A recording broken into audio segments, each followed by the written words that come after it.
In his book, A People's History of the United States, Howard Zinn told American history from the point of view of the powerless. You can't be neutral on a moving train, was his advice to his Boston University students.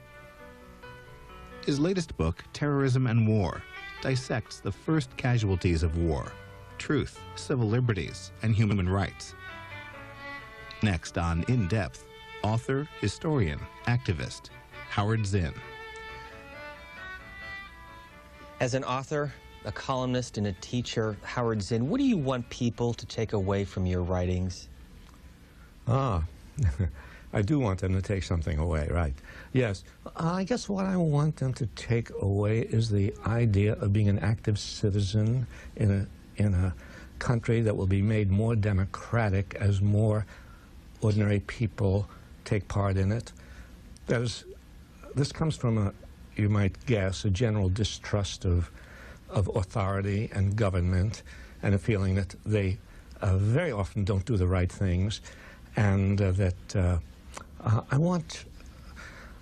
I guess I write history about social movements and about people who are not up there on top, because I want people who read my work to get a sense of the power of powerless people. Once these powerless people begin to think for themselves, begin to organize, begin to act, I guess, yes, I want people to come away from my writing not made more passive, but made more active. I want to get into your 20-plus books, but I want to read to you what you said to a reporter at Harvard Magazine, in which you said along these lines that my secret agenda is to precipitate social change. My aim, as you just mentioned, is to kind of provoke people to get active. My question is, how do you do that? Well, I'm not sure exactly how to do that, but I suppose one of the ways to do that is to suggest, by showing the history in which bad things happen when people don't get involved, by showing how wars take place because people have not been roused to protest war. In other words, to suggest, by talking about what has happened in the past, to suggest that terrible things could be averted if more people acted. And so it's not that in my writing I exhort people, say, get out there and do something. I'm trying to create a climate for people in which they think about the past in such a way as to say to them, it's very important for people like myself to get involved. Otherwise, we may be heading for the same disasters in this next century that we have had in the past century.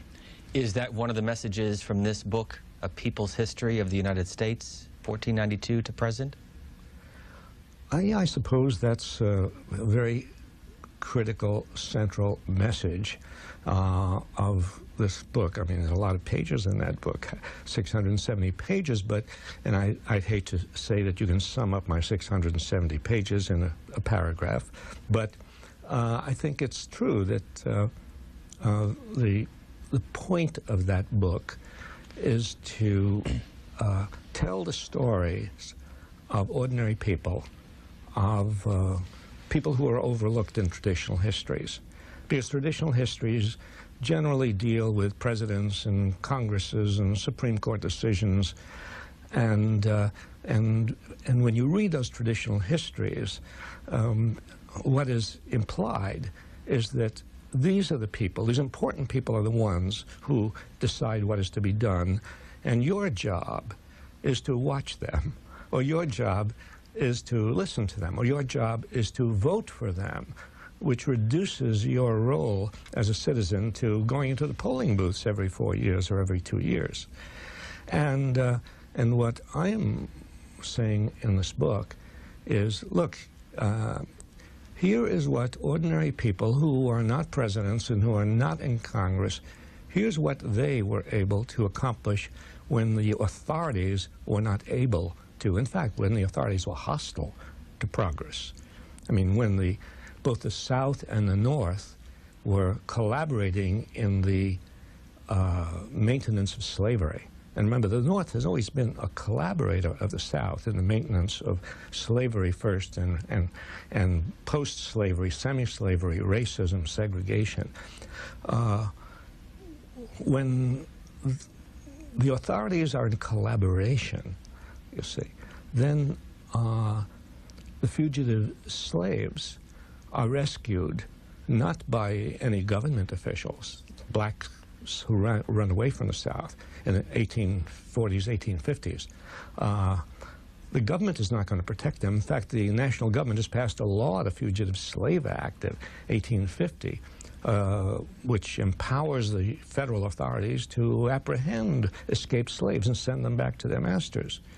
And so what happens then is that ordinary people outside of power, black people, white people, some of them former slaves, others abolitionists, black and white, they form groups to rescue slaves. They break into courthouses, they break into jails. They spirit these escaped slaves away from from the authorities who would send them back to slavery. And I mean, this is the kind of story that I tell again and again of ordinary people doing things that the government would not do. In fact, very often that the government is opposed to doing. I mean, the labor movement is an example. Working people.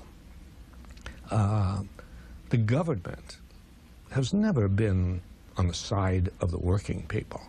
Oh, well, there are a few short years in the days of the New Deal when the government began to pass under the stress of certain conditions. Then the government began to pass legislation favoring labor unions, minimum wage, unemployment benefits, and so on. But for most of American history, the government has stood on the side of corporate power and against working people. Working people could not depend on the government to do anything about the 12-hour day or the 14-hour day. And so they had to take the matter into their own hands, which they did. And they organized. They went on strike, and they faced armies and National Guardsmen and hostile courts and hostile presidents. But that's how the 8-hour day was won. Now, that's how progress was made for working people in this country. If the working class in this country has a higher standard of living than working people in many other countries, it's not due to the kindness of employers. It's due to the long history of struggles, risk-taking that working people, were engaged in. Who was Emma Goldman? Emma Goldman. It's interesting that you should ask who was Emma Goldman. You probably know who Emma Goldman was, so it's a rhetorical question.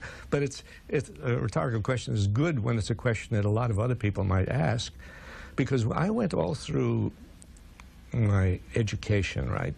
Graduate school, undergraduate school, never heard the name of Emma Goldman. And I would venture to say that most Americans, by far, in their education, up through college and graduate school, did not become acquainted with the name of Emma Goldman. And yet she's one of the most extraordinary people in American history. She lived at the time, of the turn of the century. She was a feminist, an anarchist, a labor organizer. An amazing woman, a speaker, a writer. She spoke out for the rights of women very early on, spoke out for the right of women to have abortions if they wanted to have abortions, spoke out for the rights of working people, was arrested many times, simply because in this country, despite the Bill of Rights, for so often in the history of this country, people who speak out, even if they don't do anything violent, if they just speak the wrong ideas, the police come in and break up their meetings and will arrest them. This happened to her many times. So she, I mean, I became interested in her, I suppose, in the 1960s. I had, as I say, I never heard of her in my historical education. I read about her on my own very briefly, and then I ran into, at some point in the 1960s, at some conference in Pennsylvania, I ran into a fellow historian named Richard Drinnen who had written a biography of Emma Goldman, called Rebel in Paradise. And you know what happens when you meet people who write and then you leave them? You want to read what they've written. And so when I left Richard Drinnen, I went and got hold of his book. And I was astonished and inspired by this amazing figure. And so, yeah, I began to learn more about her and read her autobiography, Living My Life, which is one of the great autobiographies of American literature.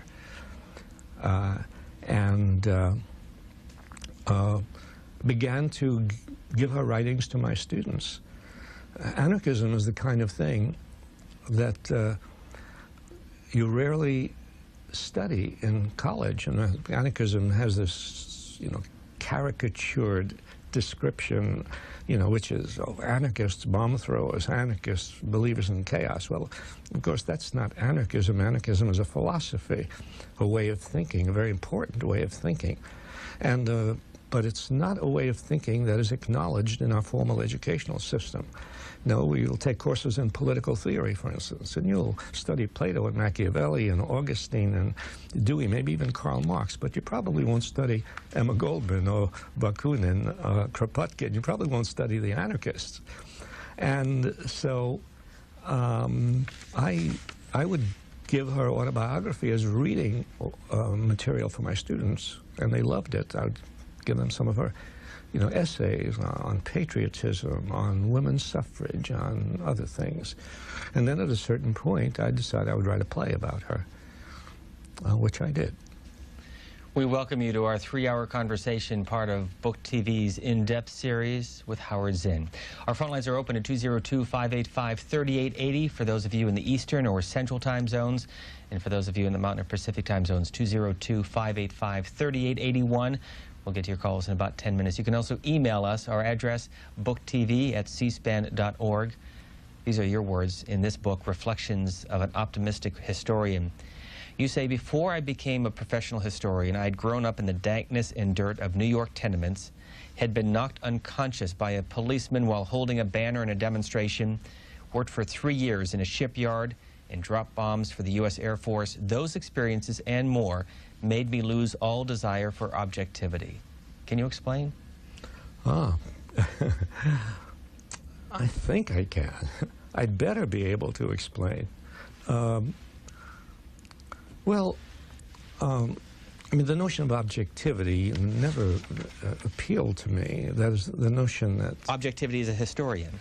Objectivity as a historian, or objectivity as a journalist, or, you know, the notion that you can describe a situation and not put yourself into it, and not have your own interests and your own point of view intrude in what you decide to talk about or write about. I mean, it became clear to me from the beginning, as soon as I began studying history, that history is a rather arbitrary or seemingly arbitrary selection of a small body of data out of an infinite amount of data. In other words, every historian, no matter how, quote, objective, unquote, the history seems, the history seems objective if you don't see the author's point of view, obviously. If the author doesn't say, you know, this is what I think, or if the author doesn't get passionate about anything, if everything seems cool, and so I say, oh, well, this looks like an objective book. But in fact, every history is a selection of information out of an enormous mass of material. And that selection must come from the point of view of the person who does the selecting, the historian. The historian must have a point of view. The historian must decide what is important and what is not important. And the historian decides on the basis of what he thinks is important, or even worse, the historian may decide on the basis of what other historians have thought is important. In other words, if every previous historian has given a lot more attention to Theodore Roosevelt than to Emma Goldman or to Mark Twain, oh, then you will do the same. As a historian, the tendency will be to follow the historical lead. So objectivity is, to me, is a very spurious idea. And when I say that my life experiences made me reject the idea of objectivity, because my life experiences gave me a point of view. My life experience, well, my experience growing up in the working class family, going to work in a shipyard, and that life experience made me, I would say, class conscious, made me aware that we weren't all one big happy family in the United States. You know, despite the words of the Constitution and the preamble, we the people of the United States. No, we the people of the United States were not all of one interest. There were people who were very rich and there were people who were poor, and a lot of nervous people in between. And so I grew up class conscious. Yes, with that point of view, with the point of view that there are a huge number of people in the world, in this country certainly, who work very, very hard and have very little show for it. That ran counter to the traditional notion that a lot of Americans grow up with, or the notion that is presented to them that, oh, in America, if you work hard, you will become successful and prosperous. You know, it's the Horatio Alger idea. But from my experience, that wasn't true at all. Because I saw how hard my father worked, I saw how hard my mother worked, I saw how hard so many people worked. And how hard you worked did not determine how prosperous you became, how successful you became. On the other hand, I looked up at people with enormous fortunes and couldn't figure out what they did. Couldn't figure out what contribution they made to society or how hard they worked. So, I very, very quickly developed the idea that there was a kind of irrational distribution of the benefits of society that did not depend on how hard you worked, did not depend on how intelligent you were. That certainly did not depend on the contribution you made to society, because there were all these teachers and nurses and hospital workers and sanitation people. I mean, people who did, farmers who did essential jobs in a society, the most important jobs in a society, and who weren't rewarded as well as, CEOs of advertising firms, advertising dog leashes or whatever. So I early on developed a critical view of our economic system. So I was not going to be objective about issues of class. I was going to be conscious in my writing history that I wanted to bring out this notion of class conflict in history and bring out the important role of working people and the struggles that they went through. And similarly with my other experiences. Well, yes, I was in a war. I was a bombardier in the Air Force. And World War II? World War II, yeah. Sometimes I'm shy about saying what war I was in, but I have to rush to say what war I was in. Otherwise, people will think I was in the Spanish-American War. But yeah, I was in World War II, and I enlisted. I was a volunteer. I was an enthusiastic bombardier. And I was imbued with all of the enthusiasm that, yes, people in this country had about fighting against fascism.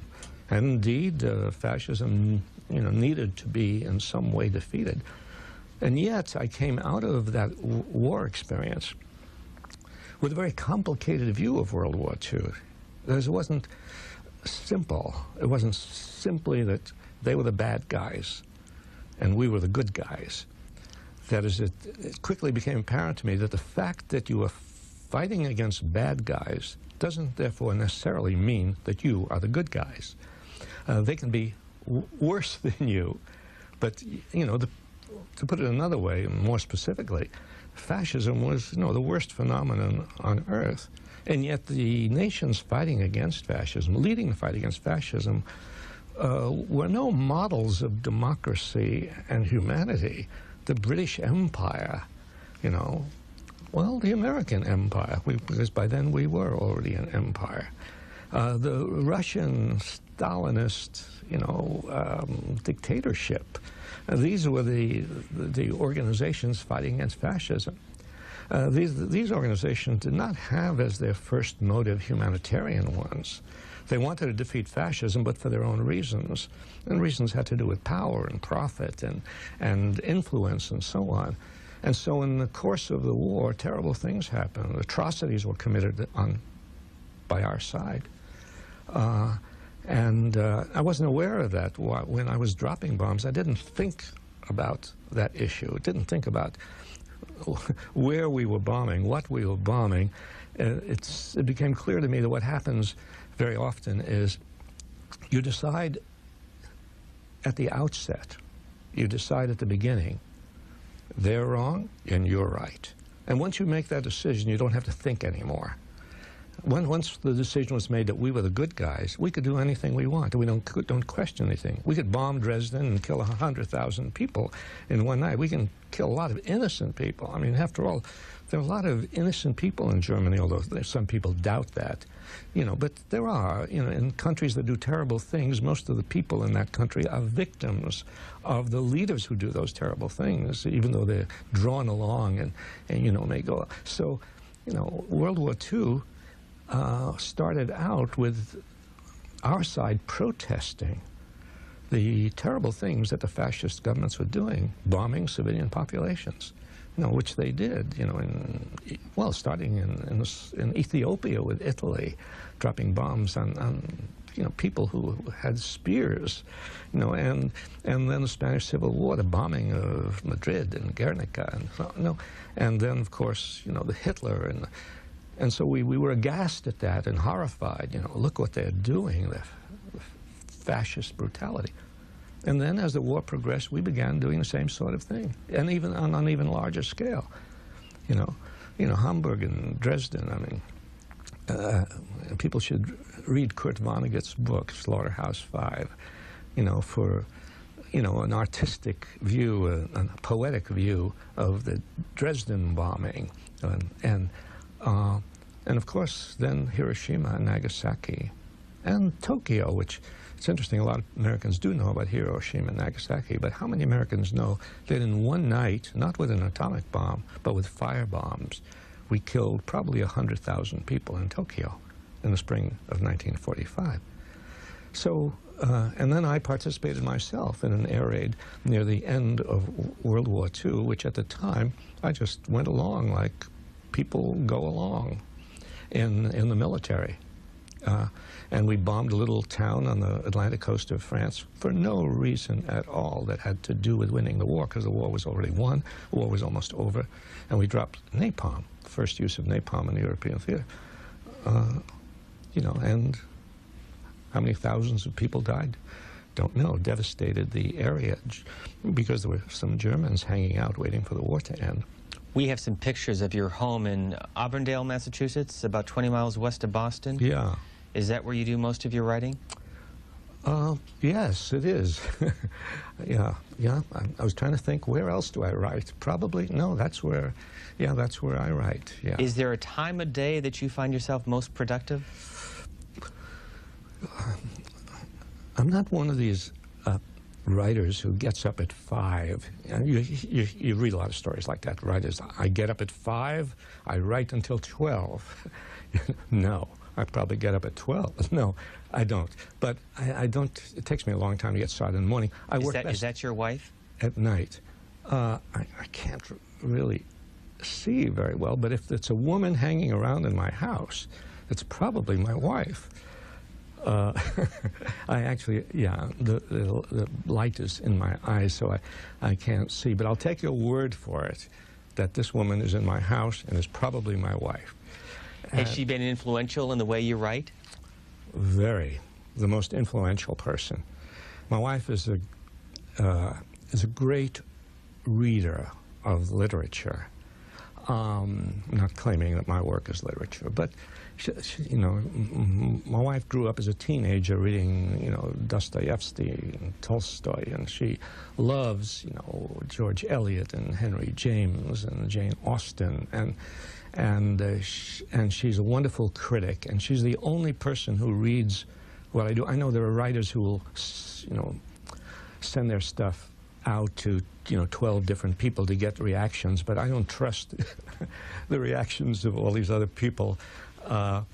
You know, everybody, it's very subjective, the reaction to writing, but I trust my wife's writing, and so she's the only one who reads my stuff, and she will tell me, you know, this is ridiculous, and you know, and you can express this better, and so on. She has a very good sense of what good writing is, and also she. There's certain crucial moments when she provoked me to write things that I wouldn't have written otherwise. And probably the best instance of that is A People's History of the United States, which is, you know, I guess my most important book, not just because it's the fattest, but because it's, yeah, I guess it's better known than any of my other books. And I probably wouldn't have written it if not for my wife, who, when I was starting out and I was discouraged, I thought, oh, who wants to write a history of the whole, you know, country from going way back and down? I mean, too daunting a job. And, you know, I'm not that ambitious or energetic. My wife said, no, you've got to do this. Sold over 1 million copies. It has sold over 1 million copies, but, you know, over a year, you know, it came out that's roughly since 1980, 81. So, but it has sold over 1 million copies, which is rare, I suppose, for a history book, you know, except for texts, you know, which sell, you know. But it's, in fact, HarperCollins, my publisher, is planning an event to take place to celebrate the 1,000,000th copy sold. I don't know if anybody will hold up a copy and say, this is the 1,000,000th copy sold. If they do, it will be probably a fake, but nobody knows who has the 1,000,000th copy. But there's going to be an event in New York City on February 23rd, probably at the 92nd Street Y in New York, which HarperCollins is organizing to celebrate the selling of 1 million copies of A People's History. Other books by our guest, Howard Zinn, include 3 Strikes, Miners, Musicians, Salesgirls, and the Fighting Spirit of Labor's Last Century. Also by our guest, Declarations of Independence, Cross-Examining American Ideology, and the 20th Century, A People's History. Let's get to your phone calls. Pittsburgh, Kansas, you're on Book TV. Yeah, thank you for accepting my call. This is a very good program. I have read Howard Zinn's book, and I'm just deeply indebted as a scholar and an academic myself. But really what I want to do is kind of question your notion of objectivity. As I explain that objectivity to my students, I maintain that it's really reporting the facts as they really are. And I think, of course, all of us kind of select which things we think is important to teach. And those people who claim that they're being objective or being value-free or any of that other stuff, I claim are really kind of lying more than anything else. That, in fact, you kind of make this choice about what you think is important. I just wish to kind of hear you comment on that, because I think your work is perfectly objective, and I certainly present it as such. Caller, where do you teach? I teach at Pittsburgh State University. I'm a sociologist. Thank you. Professor Zinn. Yeah. Well, I agree with you that I agree with the caller that if historian claims to objectivity, it's not a justifiable claim, because nobody, can really be objective unless you use the term objective, in a different sense than the way I am using it. I mean, that is, you can probably define objective in a way that makes it acceptable. If you say, well, objective means, not deliberately lying or not deliberately omitting information that goes counter to your point of view, being honest, in other words. But I think what the caller is pointing to is this issue of honesty. That is, if you are going to do as I do, and I suspect this professor of sociology does, if you're going to do as we do and unashamedly present material from your point of view, you should be honest about it. And you should tell your students and tell your readers, I'm not claiming objectivity. This is my point of view. You're going to get a picture of American history from the point of view of somebody who has certain views about class, about race, about war, about dissent. And I think that honesty, is important. And, I would tell my students, very first day of class, I would say, this is not going to be a neutral class. This is a class in which you are going to hear my point of view. It's not going to be a situation in which, and some of you, and I have had this experience of spending a semester or a year with a teacher, and at the end of the semester or the year, you have no idea where this teacher stands on any important issues. And no, this is not going to be that kind of class, I tell them. You're going to hear my point of view, and I want to hear your point of view. And then it'll be interesting to get different points of view. And I would say to them, and of course this became the title of one of my books, You Can't Be Neutral on a Moving Train. You notice I use every opportunity to advertise one of my books. You can't be neutral on a moving train. And people have questioned me about that. Occasionally a very philosophically minded person will look at me very earnestly and say, well, now wait a while. I think you can be neutral on a moving train. But what I meant, and as I explained to my students, the world is already moving in certain directions. Things are already happening. Wars are taking place. Kids are going hungry. In a world like this, to be neutral, that is to stand off and pretend to neutrality, is to allow things to go on, as they have been going on. Means not to intercede in a situation which is already moving in certain directions. Has it ever turned politically confrontational in the classroom between you and the students? Oh yes, because my classes did not consist of people who came to my class because they believed in my point of view. Most of the students in my class probably did not know my point of view. Well, maybe they'd heard something, but I had large classes. I taught for many, many years at Boston University. I taught a lecture course of 400 people in the spring and another lecture course of 400 people. And when you teach that many people, the small number of them will probably already agree with your point of view. But many of these 400 were students from business school or the School of Journalism or from the School of the Arts and so on. And the ROTC students. And so, I would get arguments, which I welcomed. I mean, I would hate to have a class where there was no argument. And there was always plenty of discussion in my class. It wasn't like, the Secretary of Defense saying, sorry, no more questions, or sorry, no questions at all, And no, there were always questions and arguments. Probably the greatest arguments were about class and about war. Arguments about class, because a lot of my students came from successful families, and they would say, well, you see, my father and grandfather worked hard, and look, they made it, and therefore, if you work hard, you will make it. And so that always led to a discussion of economic justice.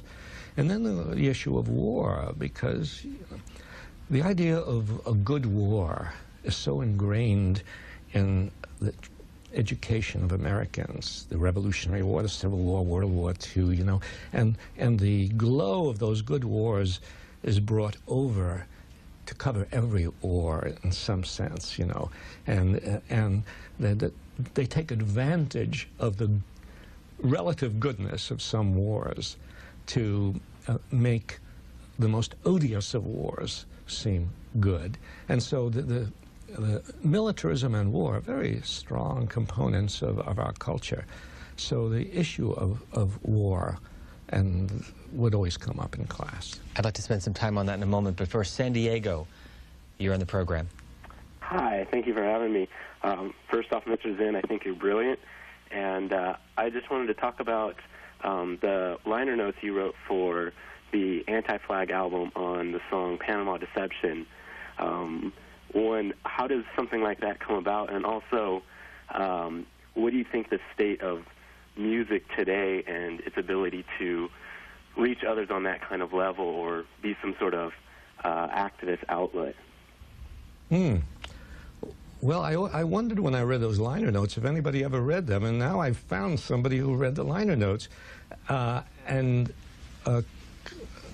did that come about? I guess it came about because these musicians wrote to me and said, you know, would you write liner notes for these songs, which are, you know, quite political songs, and so I was happy to do that.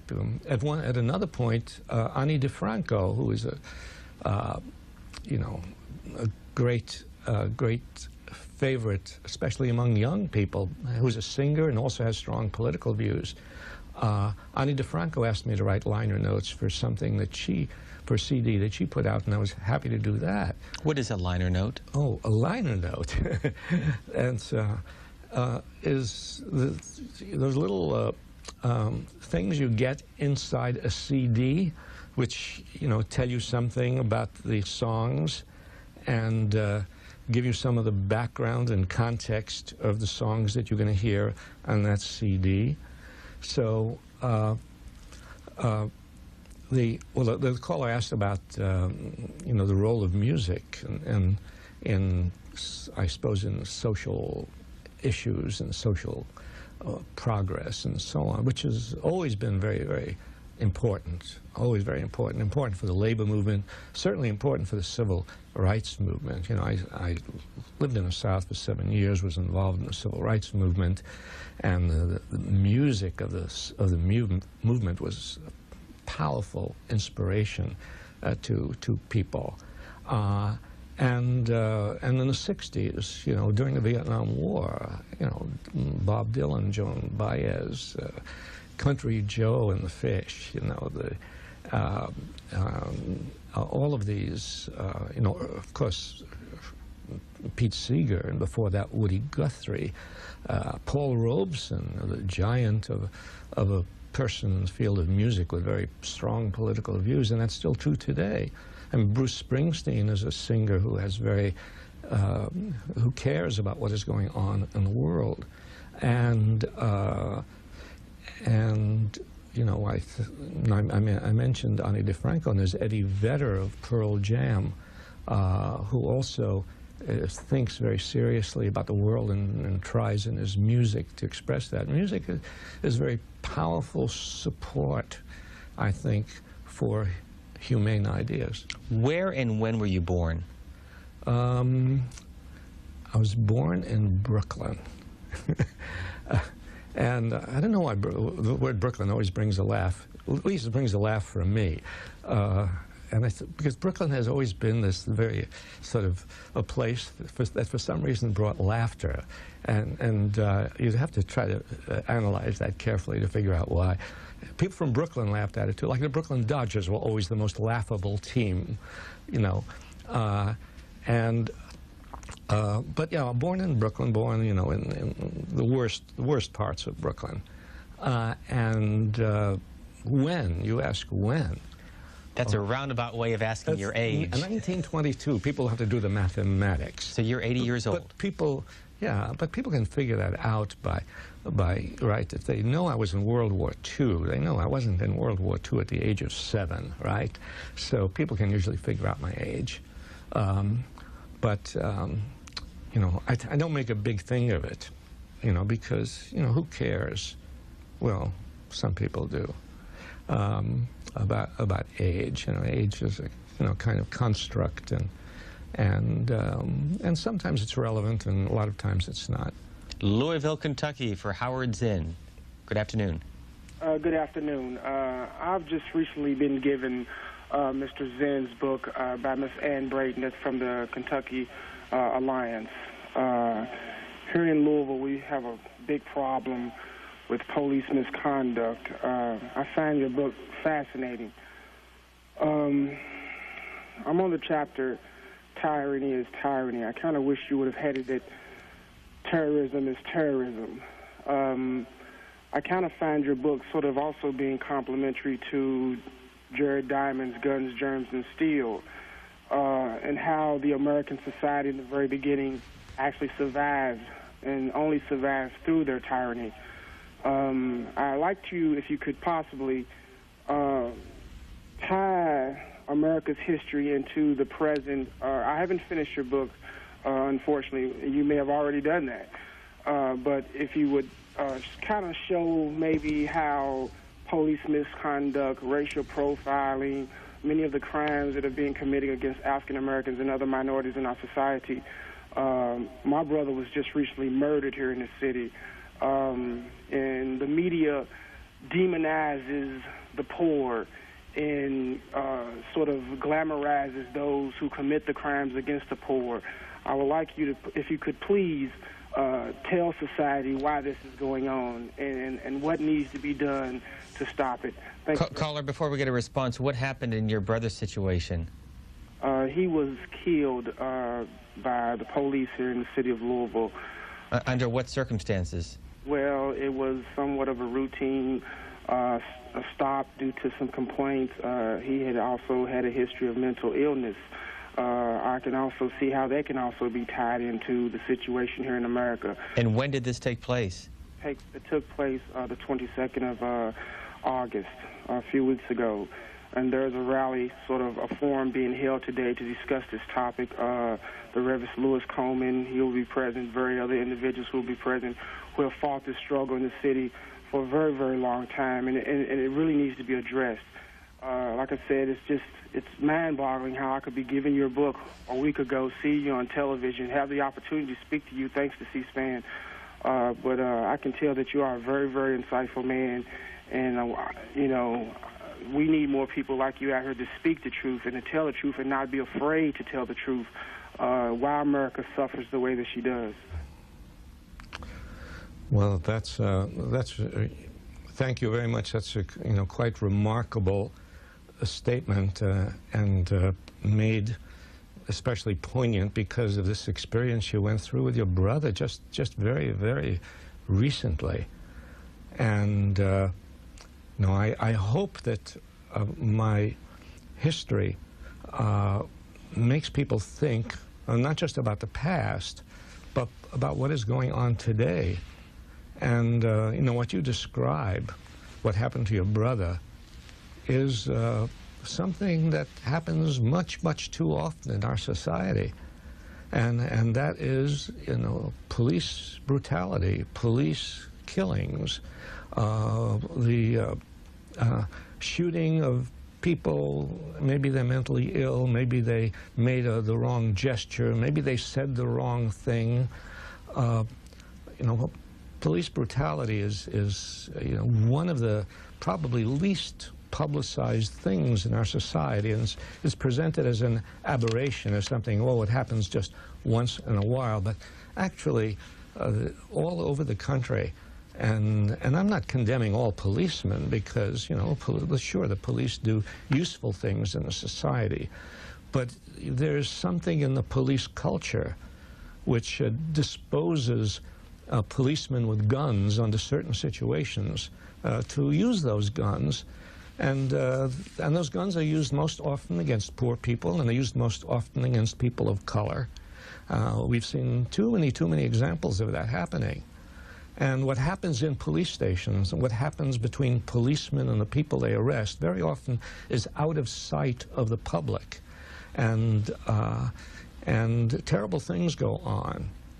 And, what does it come out of? It comes out of a culture of violence, a culture in which the government has all these weapons and tends to use them. There's a kind of parallel between the trigger-happy policeman and the trigger-happy United States government.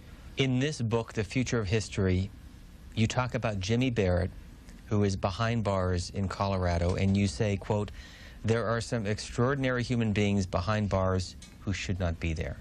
Who was Jimmy Barrett? Jimmy Barrett, as you were saying here, as you were reading extraordinary people behind bars, yes, a lot of extraordinary people behind bars. Jimmy Barrett was somebody I met in the 1970s. He was in the Charles Street Jail in Boston at that time. As a teenager, he had been convicted of murder. Actually, it was really a case of self-defense against some local sort of thug who was brutalizing him. And I'm not defending the murder, but indicating that the circumstances under which this took place, and the fact that although it was a case of self-defense, he had poor counsel. And so he was found guilty, and he was given, a very, very, very long prison sentence. And he'd already been in prison 12 years when I began visiting him weekly under the guise of educating him. But when I say the guise, I mean he was educating me. He was a working-class kid who began to read. This happens a lot. People without education, they go to prison, they begin to read and read and read.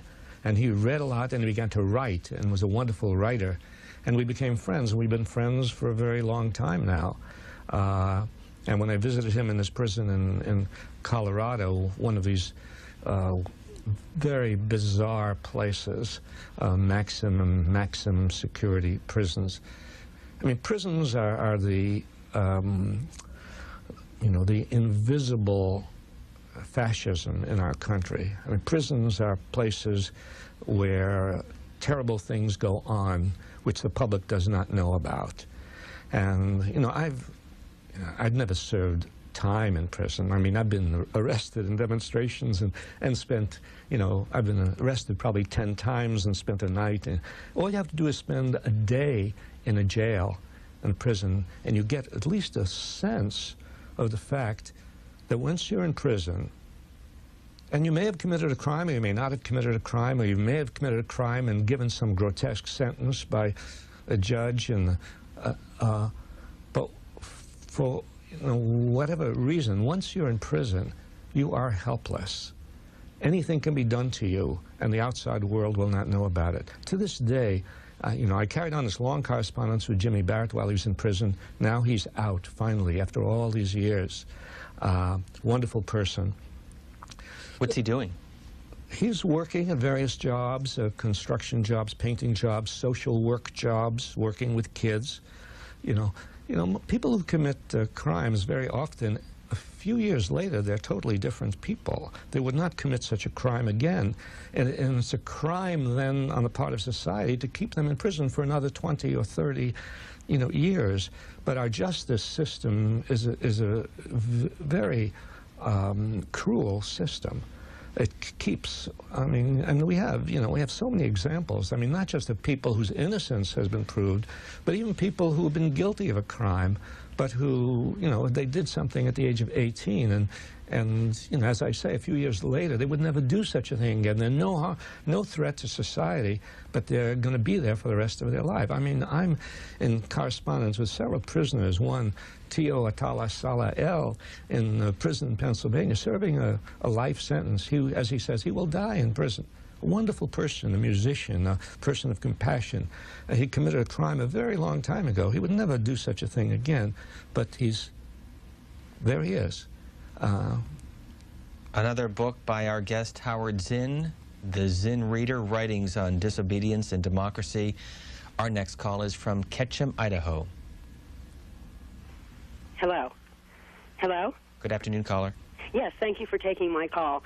I'm going to change the topic from force and violence as a form of control and to the economic control. And I know we've always had charities in this country.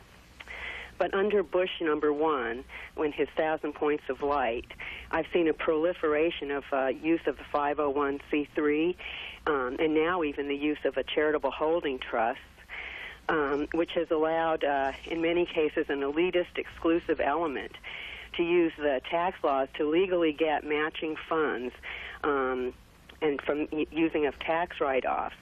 And I think this has vastly expanded the role of charities in this country. And I see that a lot of these groups operate in perpetuity with big budgets and little oversight. Their bylaws frequently allow a few to control, and many times it's wealthy donors who give to each other's groups. And I wonder what you think of this trend, because I feel that in many cases it for instance, when you see a $20 million painting has been donated, I think to myself, well, $10 million of that is tax money that's being probably given back to the person as a write-off, at least $10 million. And I wonder if Congress would have approved $10 million for whatever function that $10 million would be put to, for instance, buying a painting. So could you please comment in depth, I hope, about that? And I just think you're wonderful. I wish you'd been my professor. Thank you.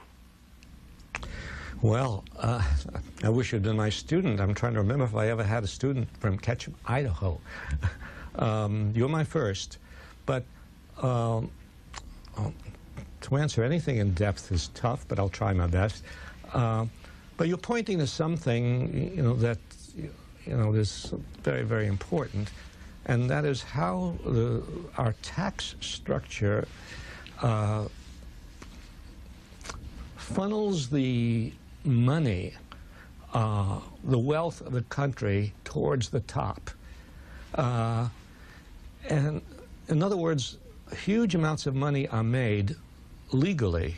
When money is made illegally, when fraud is detected, for instance, the Enron situation, or these other situations where they find, actual laws have been violated, well, everybody gets excited. But people should get excited not just when laws are broken, but when laws are followed.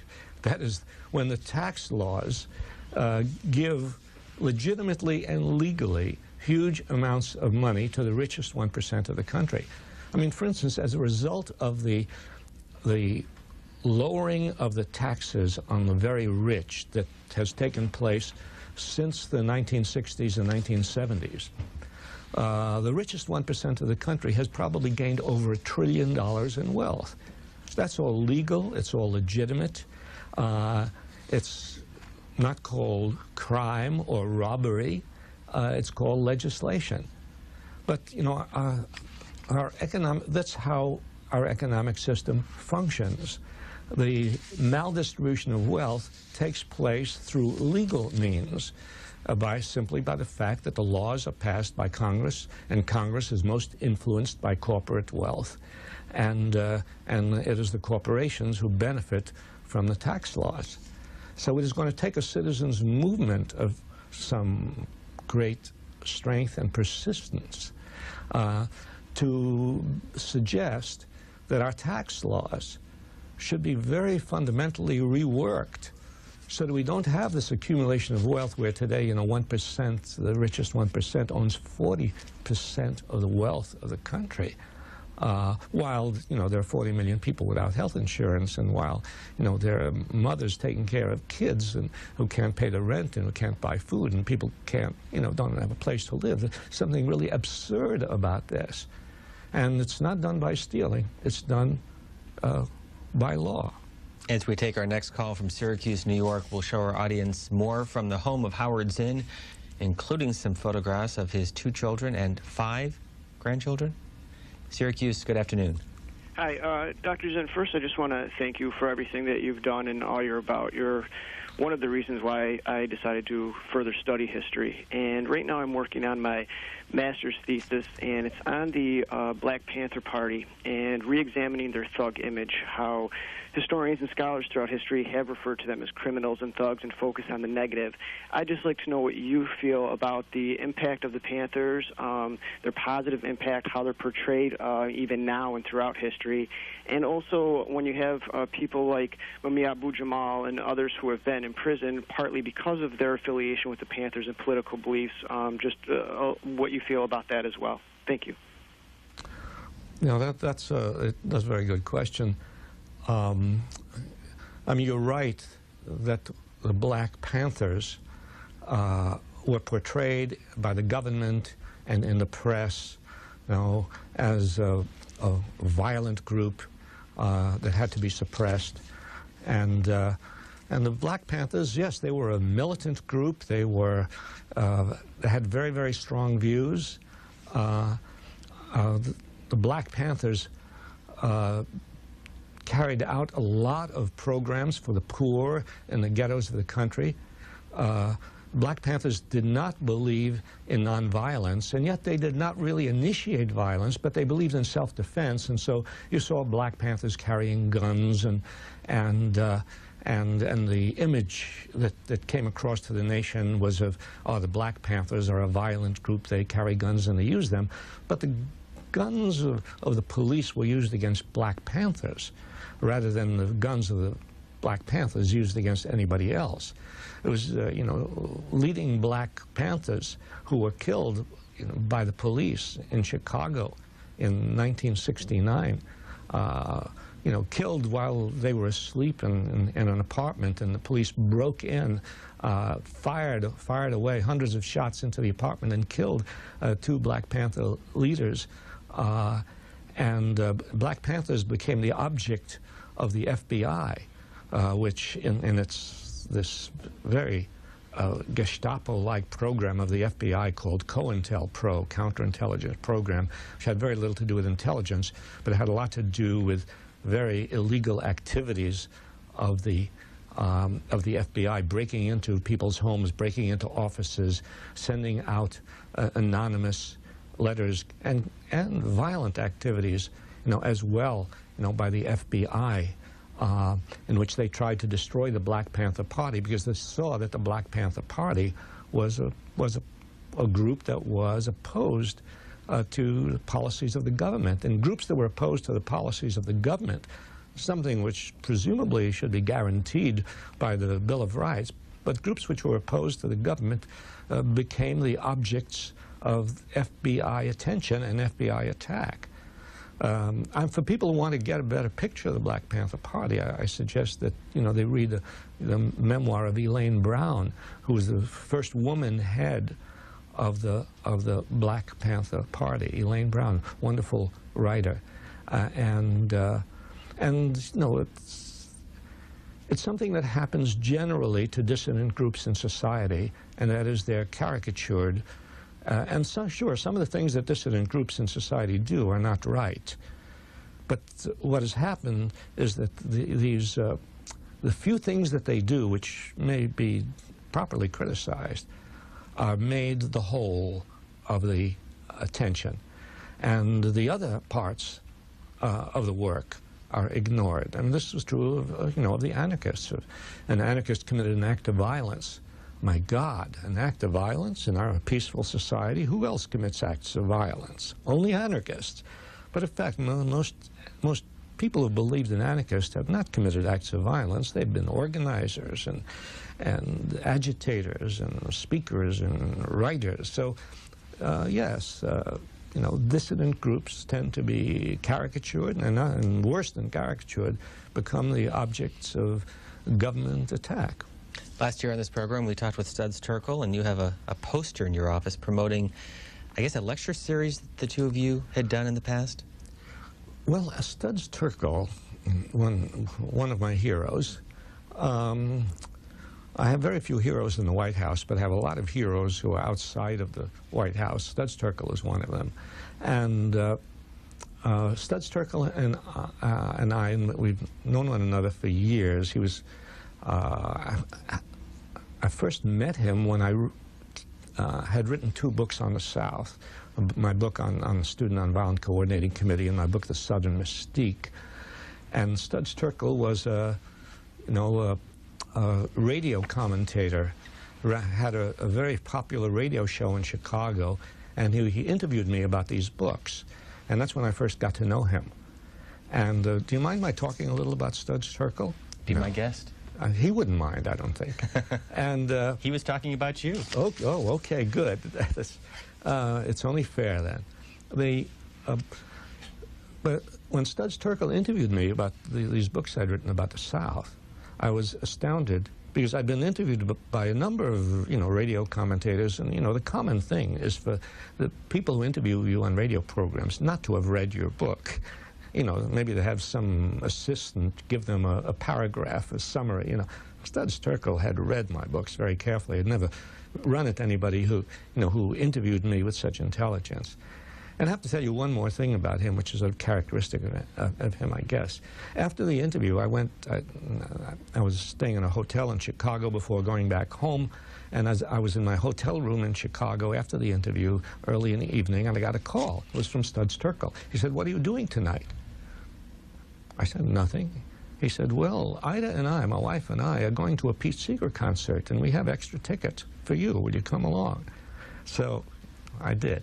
Anyway, Studs Terkel and I, as I say, have known one another over the years, and a few years ago, he and I did a conversation on stage in Berkeley, California. The 2 of us just sitting in armchairs, like you and me, right now. It's always good to have comfortable chairs when you're being interviewed. And we sat on armchairs on stage, and the 2 of us just had a conversation in front of this very large group of people in this auditorium in Berkeley. An email from Al DeGraff of Fort Collins, Colorado. He says, "A People's History of the United States was mentioned quite favorably by Matt Damon in the movie Good Will Hunting. Was Matt Damon one of your students, and how did he develop an interest in you and your book?" Well, I'd like to say that Matt Damon was one of my students. Matt Damon went to Harvard, but maybe he was one of my students, only in the sense that he and his mother, Nancy Carlson Page, and his brother, Kyle, were our next-door neighbors and friends for years, and starting from when Matt was 5 years old. So we've known Matt Damon since he was 5, and probably when he was 10, his mother gave him a copy of A People's History of the United States. And then when he went to high school in Cambridge, his teacher used A People's History as the textbook for their course. And so I suppose in that sense you might say he was my student. And I guess he thought enough of the book, maybe being given a book by your mother at the age of 10 is a strong influence.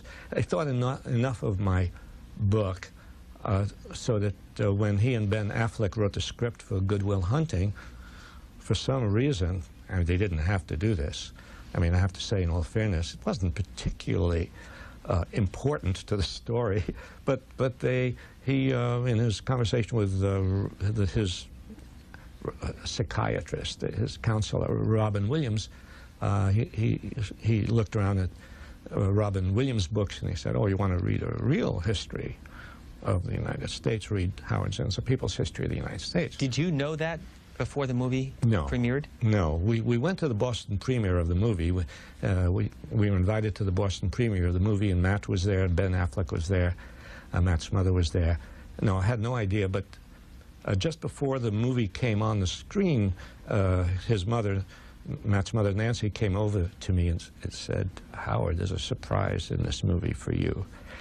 And it was. Ashfield, Massachusetts, for Howard Zinn. Good afternoon. Hello.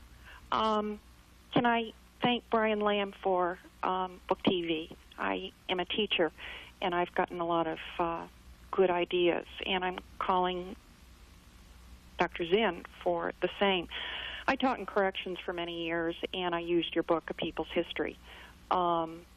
and it was wonderful. I feel very strongly that students need to understand the social forces around them before they can begin to affect a change. I am beginning a new job teaching inner city kids. As a sped teacher, I'm working with kids who didn't pass the Massachusetts minimal standard and have to do this. It's called an MCAS test. I'm really looking for some curricular ideas to help these kids think about the world around them. I really believe that I can't teach them until I engage them, and I'm not going to engage them unless I teach them something that matters. So I'm calling to ask you for any ideas. And by the way, I've heard you speak before, and I gave your book to my son, too. He's a teacher. Thank you. Well, let me first say that you know, I'm so encouraged by the existence of teachers like this, teachers who are socially conscious, teachers who are not simply going by the book and using the old material over and over again, and teachers who are thinking, you know, how are we going to bring up a new generation of young people who are going to create a different kind of society? And I'm very encouraged, and I've seen this as I go around the country, and I go around the country and do a lot of speaking here and there. And wherever I go, I run into teachers like this caller, teachers who are teaching in a different kind of way. That is very encouraging to me. I mean, you know, this whole business of being discouraged and encouraged is interesting. It depends on what you look at and what you pay attention to. If you only look at television, and you see again and again the faces of the president and the secretary of defense or congressmen and senators, you know, and you know, even on, you know, so-called public television, you see that. Well, it's very easy to get discouraged because what these people have to say is very discouraging. But on the other hand, if you get away from television and you get out in the world and you see a whole new generation of teachers who are thinking and teaching in different ways, well, then you are encouraged and you think maybe there's hope for the next generation. Because I haven't gotten to answer this person's question about curriculum, dodging that question, of course. But I have one suggestion which is basic about curriculum, and that is, I would urge you to get in touch with, maybe you already know this outfit, an outfit called Rethinking Schools, which is in Milwaukee, Wisconsin, 1001 East Keefe Street, Milwaukee, Wisconsin. Rethinking Schools. They are a national network of teachers who, like you, like this caller, want to teach in different ways. And they may teach prisoners, they may teach inner city kids, they may teach middle class kids, but whatever it is, they are looking for new materials. And Rethinking Schools puts out all sorts of interesting curricular material and suggestions. Yes, I would write to them, get in touch with them. And we have their website up as you speak. Oh, really? I'm not much on websites, but I'm glad they have a website that people can look at and tune into, because they're a great outfit. Speaking of websites, by the way, if our audience wants to get a complete listing of the 21 books that we've come across that have been written or co-written by Howard Zinn, log on to booktv.org. You can also get schedule information about programming on this network, and booktv.org, one of 9 websites that C-SPAN is responsible for and updates on a regular basis, including our main website at cspan.org. Long Island, New York is next. Good afternoon. Hi, how are you?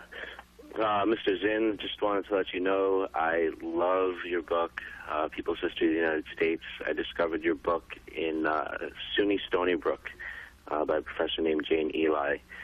I graduated with a sociology degree there. What do you remember from his book? Dangerous question. It's actually a really easy question for me to answer, and I could sum it up really in 3 words, and that's just the American ideological ego. Because that's really how I feel that the United States has the feeling that we have this American ideological ego of being so great, and the history teachers try to teach us a lot of wrong things in school. But I don't think they're teaching us all the right things. But when you read Howard Zinn's book, he teaches you the truth, and a lot of people need to read that. And I thank you for telling the truth. And what I really wanted to know from you is how you feel about what is going on in the U.S. today, the war on terror. Are you going to write a book on it? How do you feel about the American empire basically being the modern Roman Empire of today? Well, I do have this little book. You asked about, am I writing anything about the war on terrorism? I do have this little book, little compared to my people's history, called Terrorism and War, published by Seven Stories Press, and which actually is done in collaboration with Anthony Arnove, whose interview with me, you might say, led to this book. And I've also written a number of things for the Progressive magazine about this war on terrorism, so-called war on terrorism. And I've also written, I wrote an article for The Nation magazine not long ago about the war on Afghanistan and the human suffering causing in Afghanistan. So yes, I have written about it, but you're asking, well, I see two parts to your question, or I see rather a statement you make about, the American ego, and then you ask the question about my views on the war on terrorism. And I'd like to say something about both, actually, because the first point is an important one. And you talk about that people are brought up in this country to believe, America is unique. Well, we are unique in many ways. We are. We're big. We're strong. We're powerful.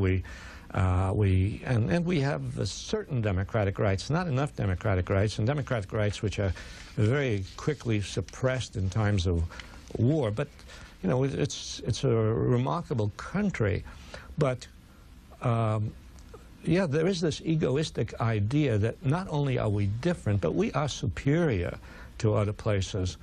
Here I'll quote Emma Goldman, or paraphrase Emma Goldman, about whom we spoke a little while ago.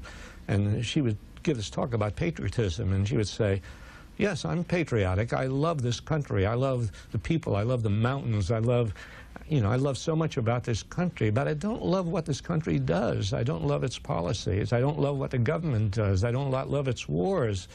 And so, the America, the word America stands for many things. And, sometimes people reading my book have said, oh, you don't like America, because I've been criticizing the government. I say, no, that's not true at all.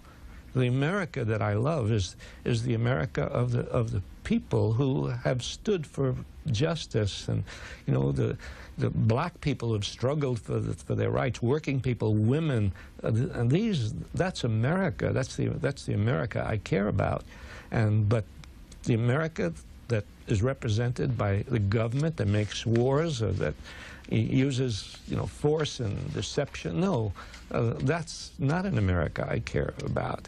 So I guess I think we ought to be careful about using abstractions like America or our country or our nation and make clear what we mean by that.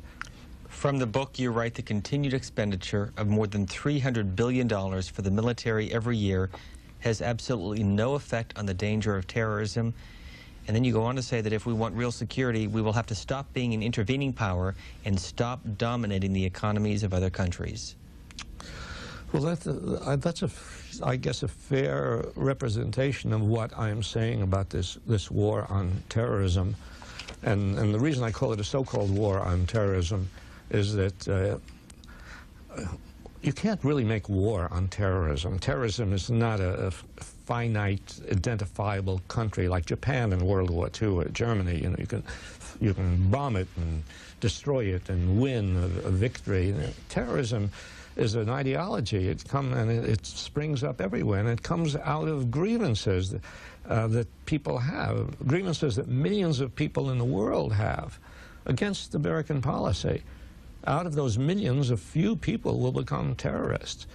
But if we want to do something about terrorism, we have to do something about the grievances out of which those terrorists spring. Eureka, California, you're next. Good morning, Professor Zinn. This is Pearl Poet Dean Stanton. Could you please comment on the viability of the Green Party and of the incorruptible Ralph Nader as an alternative to the Republicans and Democrats, the Republicrats? And also, could you comment on Professor Abrams' recent observation that 100% of these recent child abductors and rapists and murderers, and 100% of these corrupt, corporate, corrosive crooks, convicts, and 100% of the priestly penis pedophiles, and 99% of the school killing, the Columbine, etc., are white men, stupid white men or white fascist boys? 2 points. First, the Green Party. First a green question and then a white question. Okay. Well, the Green Party is, Ralph Nader, as you said, incorruptible. I mean, how can we say that about any other candidates of Democrats and Republicans who have such ties to corporations? And as soon as you get tied to a corporation, corruption immediately is inherent in that relationship. No, Ralph Nader, yes, has been an incorruptible spokesman for the rights of people against corporate power, way back from the time, he took on General Motors and won and was responsible for important laws, safety laws, that have actually saved the lives of large numbers of people. What presidential candidate, what national political leader can claim that he was responsible for legislation that saved large numbers of human lives? So the Green Party, which espouses the ideas of Ralph Nader, which is basically a third party that represents environmental sensibilities and that wants to give the American people an alternative to the Democratic and Republican Party. The Green Party, I believe, should be supported. And I believe that all political movements that are independent of the two major parties should be supported, because they're our only hope for changing the policies of this country. I mean, we don't really have two parties in this country. We have A and A prime. We have two, countries that are so close together in their policies that in effect we cannot say that we have free elections in this country. It's sort of interesting that we talk about other countries. Do they have free elections? Do they not have free elections? Well, I don't believe we really have free elections in this country when we're confined, forced to choose between two parties, both of which are so close together in policies that are detrimental to the well-being of people all over the world and to our own people. This email, it's been said that democracy is not in the voting, but in the vote counting. Would Dr. Zinn put this last presidential election into as wide an historical perspective as he can with regard to the less than honorable vote counting? That from Antonio Samara. Well, certainly the vote counting in this last election was scandalous, and the Supreme Court didn't even want to move ahead and count all the votes. They wanted, let's decide. Bush is president, even though we knew that Bush, had not won a majority certainly not a majority of the popular vote. And there was a lot of doubt as to whether he even won the majority of the popular vote in Florida. So, sure, there's a lot of corruption and vote counting and so on. But I think that is probably the lesser political corruption. It's like what I was saying before about corporate crime.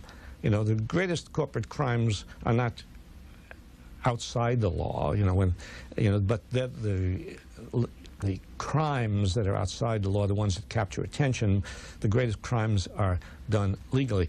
The greatest, I think, corruption in our political system doesn't come from what happened in Florida, vote counting. But the greatest corruption comes from simply the fact that our political system is dominated by money all the way down the line.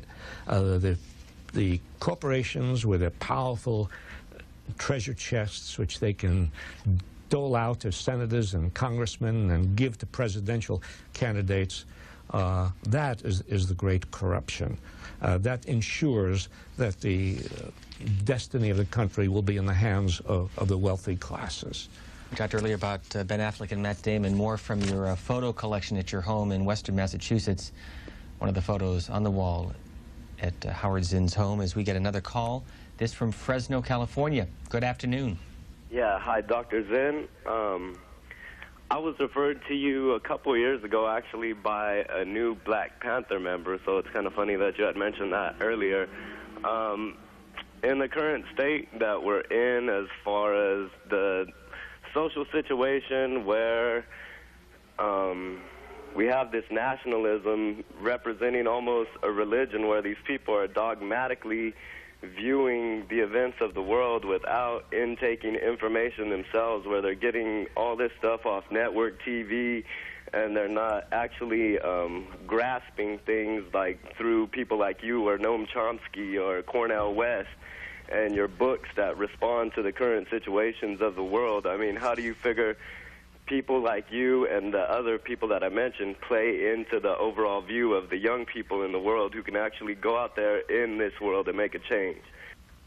Thanks, caller. When did you first meet Noam Chomsky, by the way?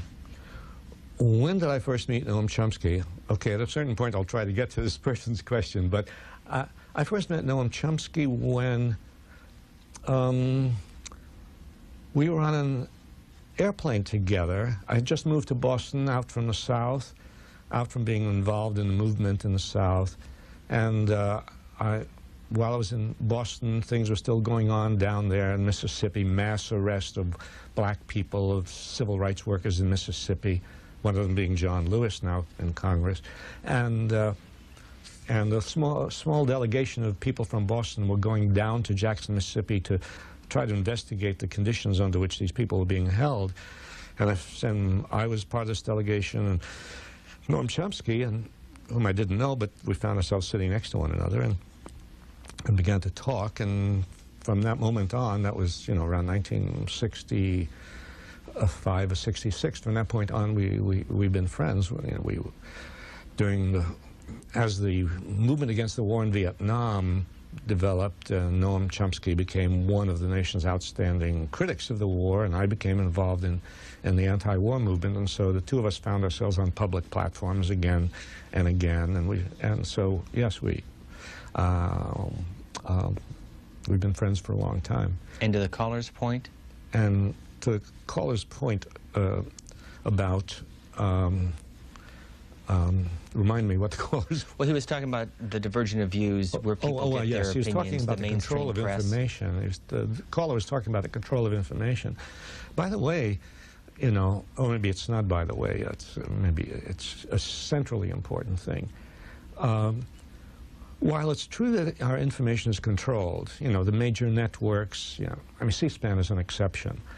I mean, this NBC, CBS, ABC, in fact, public television will not put me on for 3 hours, will not put Noam Chomsky on, will not put Barbara Ehrenreich on, or Cornel West, or Manning Marable, or Angela Davis, or, no, will not do that. So, yes, information is controlled, and yet, and this has always been true in American history, people who sought the truth had to go outside the official sources of information and outside the major media, and had to set up community newspapers and listen to community radio stations, and there's something, I think, encouraging in the fact that an effect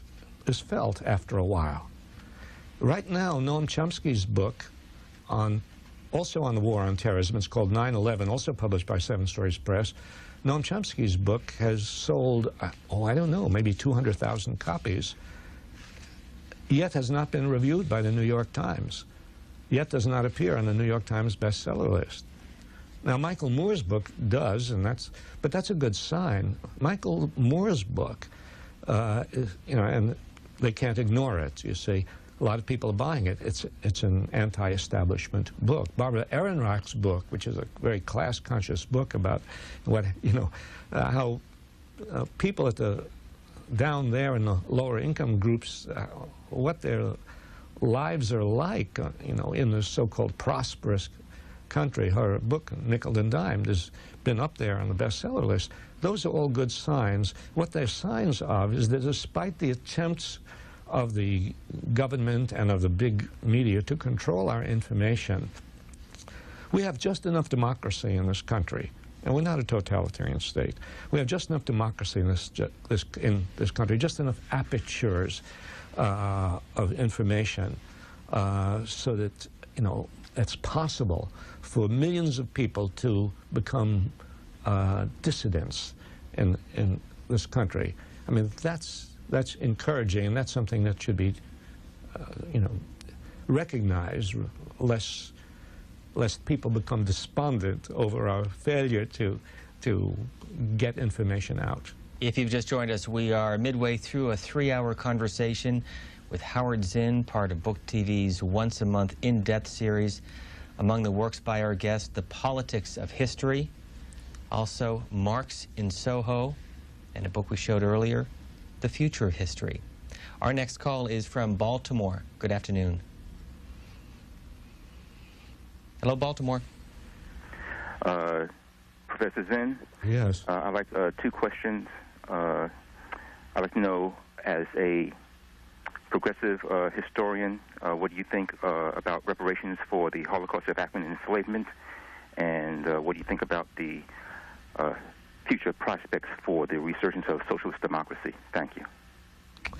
Well, okay, 2 questions. One about reparations for victims of slavery, and as there were reparations for people who were victims of the Nazi Holocaust, and the other question, the second question on social was on social democracy and the future of possible democratic socialism. But on the issue of reparations, I like the approach of sort of a black radical intellectual named Adolph Reed on the issue of reparations. Reparations, the idea behind reparations is a very important one, and that is it's a matter of recognizing that the wealth created by the labor of slaves contributed to the economic progress of this country. That these slaves created enormous wealth, and yet they had nothing from it. And therefore, the idea of reparations for people who historically have contributed enormously but been victimized by this system, the idea is a good one. But as I recall Adolph Reed's argument, and it makes sense to me, I think it should be extended. It's most true, certainly, for black slaves. I mean, they were the most exploited, and that was the most egregious situation. Every once in a while I use a word like egregious to just show that, I was a professor, right? And, but there are others in history who also have been exploited. The working classes of this country, white and black, people who may not have been slaves, but who, were victims of the industrial system, the blacks and whites who worked in the mines and the mills, and who, in 1 year, 1913, 35,000 people died as a result of industrial accidents. And if you add up the number of people in this country who've died as a result of industrial accidents really due in large part to the profit motive. The profit motive works in such a way, has worked in such a way that, the machinery must grind on. and the conditions of workers are not as important as making a profit, and as a result, safety is second to the profitability of an enterprise, and the result of that being the death and injury to working people. Well, these people exploited too. Let me go back to that number, because I read it in one of the books. 35,000 killed in 1914, 1913, 700,000 injured. Some seriously.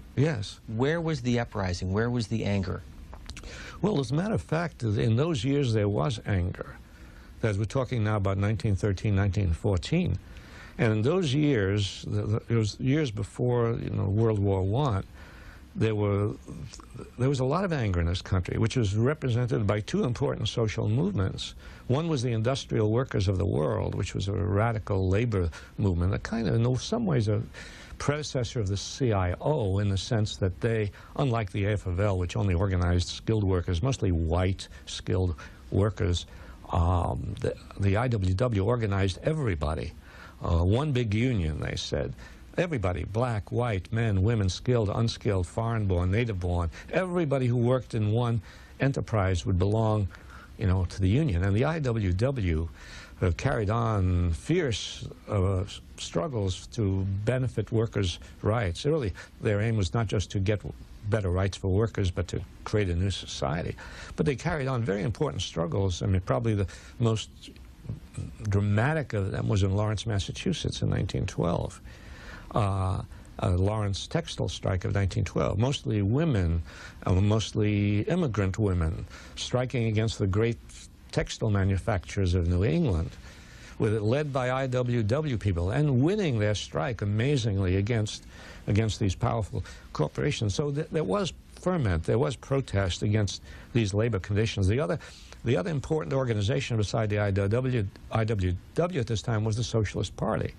Socialist Party, which at that time had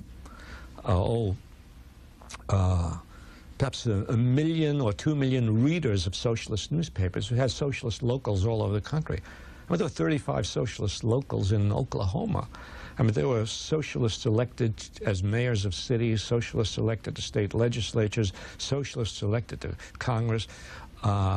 Eugene Debs, the great socialist, the labor leader, socialist candidate, a very powerful figure. Mother Jones, a member of both the IWW and the Socialist Party. So there was ferment, there was protest against these terrible conditions. I mean, it's important to note that, because today we still have people dying in terrible accidents. I mean, we had an incident in North Carolina not too long ago where people died, workers died because the doors were locked and they couldn't get out in case of fire. At the poultry plant. That's right, at the poultry plant. And we still have situations like this where the conditions of workers lead to death and injury, and behind it you can see the profit motive operating ahead of human rights. So today, when these things are still going on, unfortunately we do not have as powerful a movement, which leads to actually to the second question about democratic socialism. The word socialism took on a bad meaning when the Soviet Union came into existence, because the Soviet Union announced itself as a socialist country, but it very quickly developed into a tyranny. A tyranny that is foreign to the idea of socialism. Before the Soviet Union existed, we had the socialism of Eugene Debs, of Mother Jones, of Emma Goldman, of Helen Keller. A lot of people don't know that Helen Keller was a socialist. Of Upton Sinclair, of Jack London, of Carl Sandburg, the great poet and biographer of Lincoln.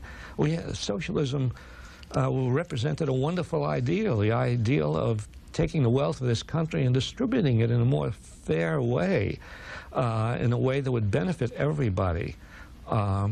Then the Soviet Union distorted the notion of socialism, and so to use the word socialism or say you were a socialist became a very difficult thing.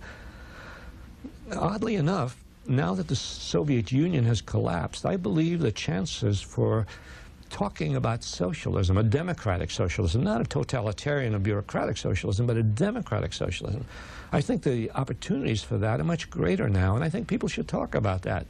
Because it seems clear to me capitalism has failed. This email from Mort Paulson of Silver Spring, Maryland. Do you think that workers today are, in general, getting a fair share of what they produce? Well, certainly not.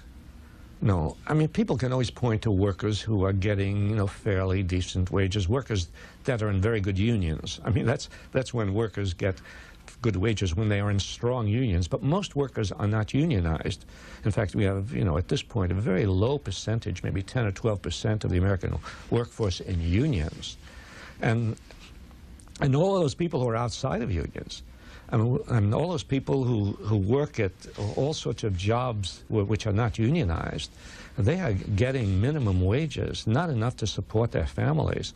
You mentioned Ben Affleck and Matt Damon, and a few years ago there was a rally at Harvard where Harvard students organized in support of the janitors at Harvard who were not being given a living wage by this very rich university, Harvard University, sitting on billions of dollars, and would not give workers $10 an hour, which are barely enough to support a family.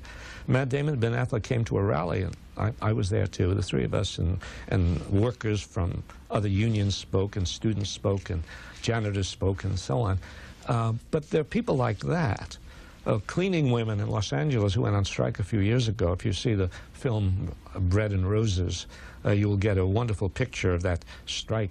I just read today in the Boston Globe, in this morning's paper, janitors are going out, or voted to go out on strike in Boston because they don't have health benefits.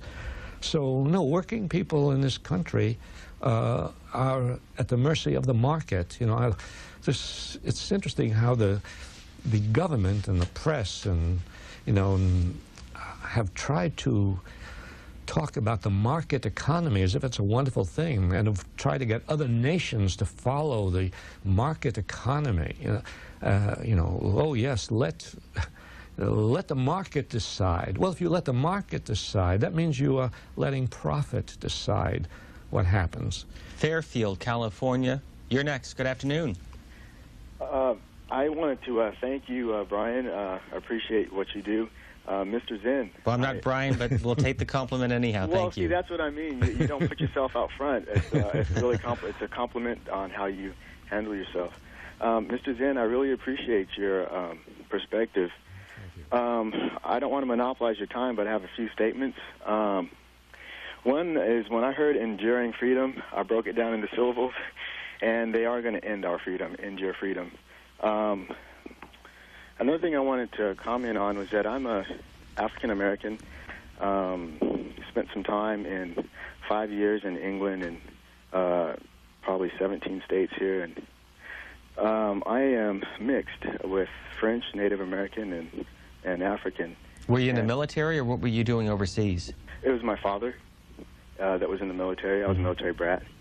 And how old are you now? 37. And the thing that bothers me about racism is that I could be more closely related to a police officer that's beating me than the officer that he's with because of the mixture. That just shows how ridiculous racism is. Another thing that I wanted to ask you about was that, you know, with the corporate crime that's going on now, it seems as though maybe more of the middle-class white America can start to get a larger perspective on how our government views them and how corporate America views them. And that might help to bring about a positive push to, you know, maybe get our government back in a nonviolent and productive way. And I was hoping that you could comment on that. Well, that's an interesting point about what's happening to the middle class, you know, because it's sort of generally recognized, you know, that you know, people at the lower rungs of society, you know, people barely subsisting, you know, that they would not be great supporters of the government. And remember, 50% of Americans don't even vote, and most of those are people, you know, with the the low income levels of society, who don't see any benefit for them from either the Democratic or Republican Party, but generally the middle class votes, and generally, the middle class has always been able to say, well, we have some of the benefits of this very rich society.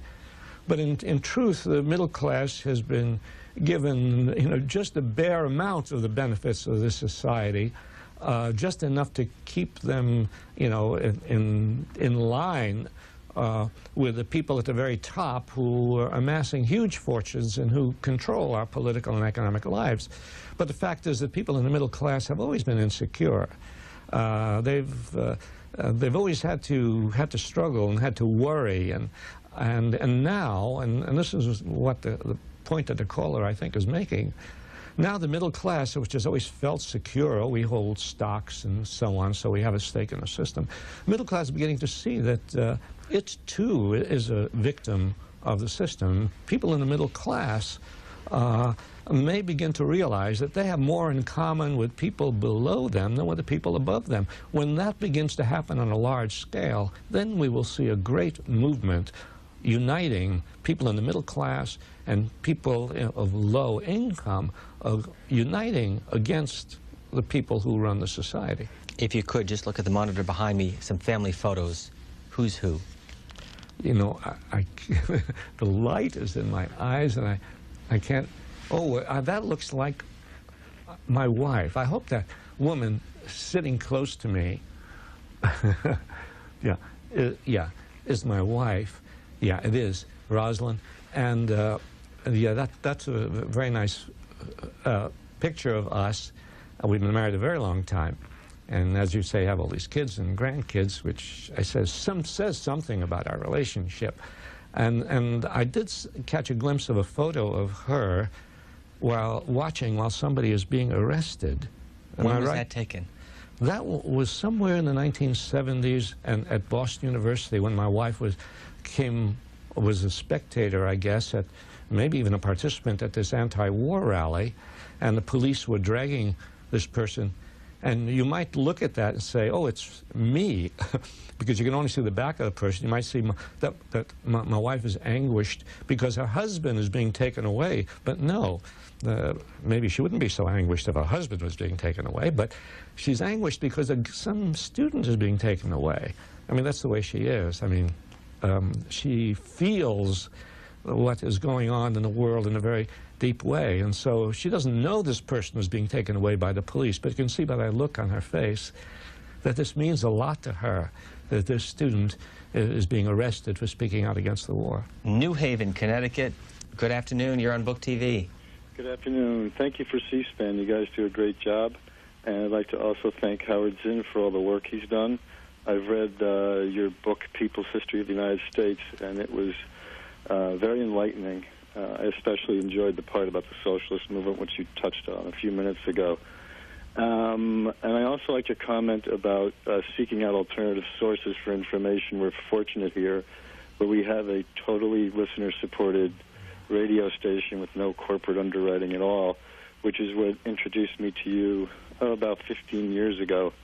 And I was introduced by a conversation with somebody from the Labor Party, and when I contacted them, they told me to read your book and get some information. I was wondering if you had any comments on the Labor Party and where it's at and where it might be going in the future. And I'll take your answer off the air. Thank you. Thank you. The Labor Party, like the Green Party, is an alternative political movement. It's not a party in the sense that it puts up candidates, but it's a party in the sense that it offers an alternative from the point of view of working people. And working people doesn't mean just people who work in mines and mills. I mean, teachers and social workers and people in the medical profession are working people. Professional people who are not owners of industries are working people. And the Labor Party is just a few years old. Its founder, Tony Mazzocchi, is one of the heroes of I think contemporary American history. Labor organizer working people all his life. He's quite ill now, And here, in fact, in Washington, D.C., there was a very nice story about him in the Times last week. But he epitomizes the spirit of the Labor Party, which offers people a way of dealing with the problems of wealth and poverty and the democratic control of the economy, which certainly the major parties have nothing to say about. I'm going to ask you to think about this next question. Who you think is the most overrated person in American history? Let's get a call from San Diego. Go ahead, please. Professor Zinn, I probably picked up your book, People's History of the United States, like 20 years ago, and of course it was very enlightening. And myself have had some pretty radical political views. And my question is basically, having these views about the country and politics and being in a country where change just does not happen very quickly, how do you keep your perspective in really believing we can accomplish some kind of change? Well, of course, an important question. It's an important question because so many people sort of have, I think, sort of the same kind of feeling that I get from your question, and that is, can we in fact believe in the possibility of change when it seems so difficult to achieve change, especially in our time, that is in this decade, and in this, this time of Clinton and Bush and Reagan and another Bush, very hard. It's discouraging. But I think that's where historical perspective comes in. And I think we always have to think, beyond the time that we're living in, which may be very discouraging, and think that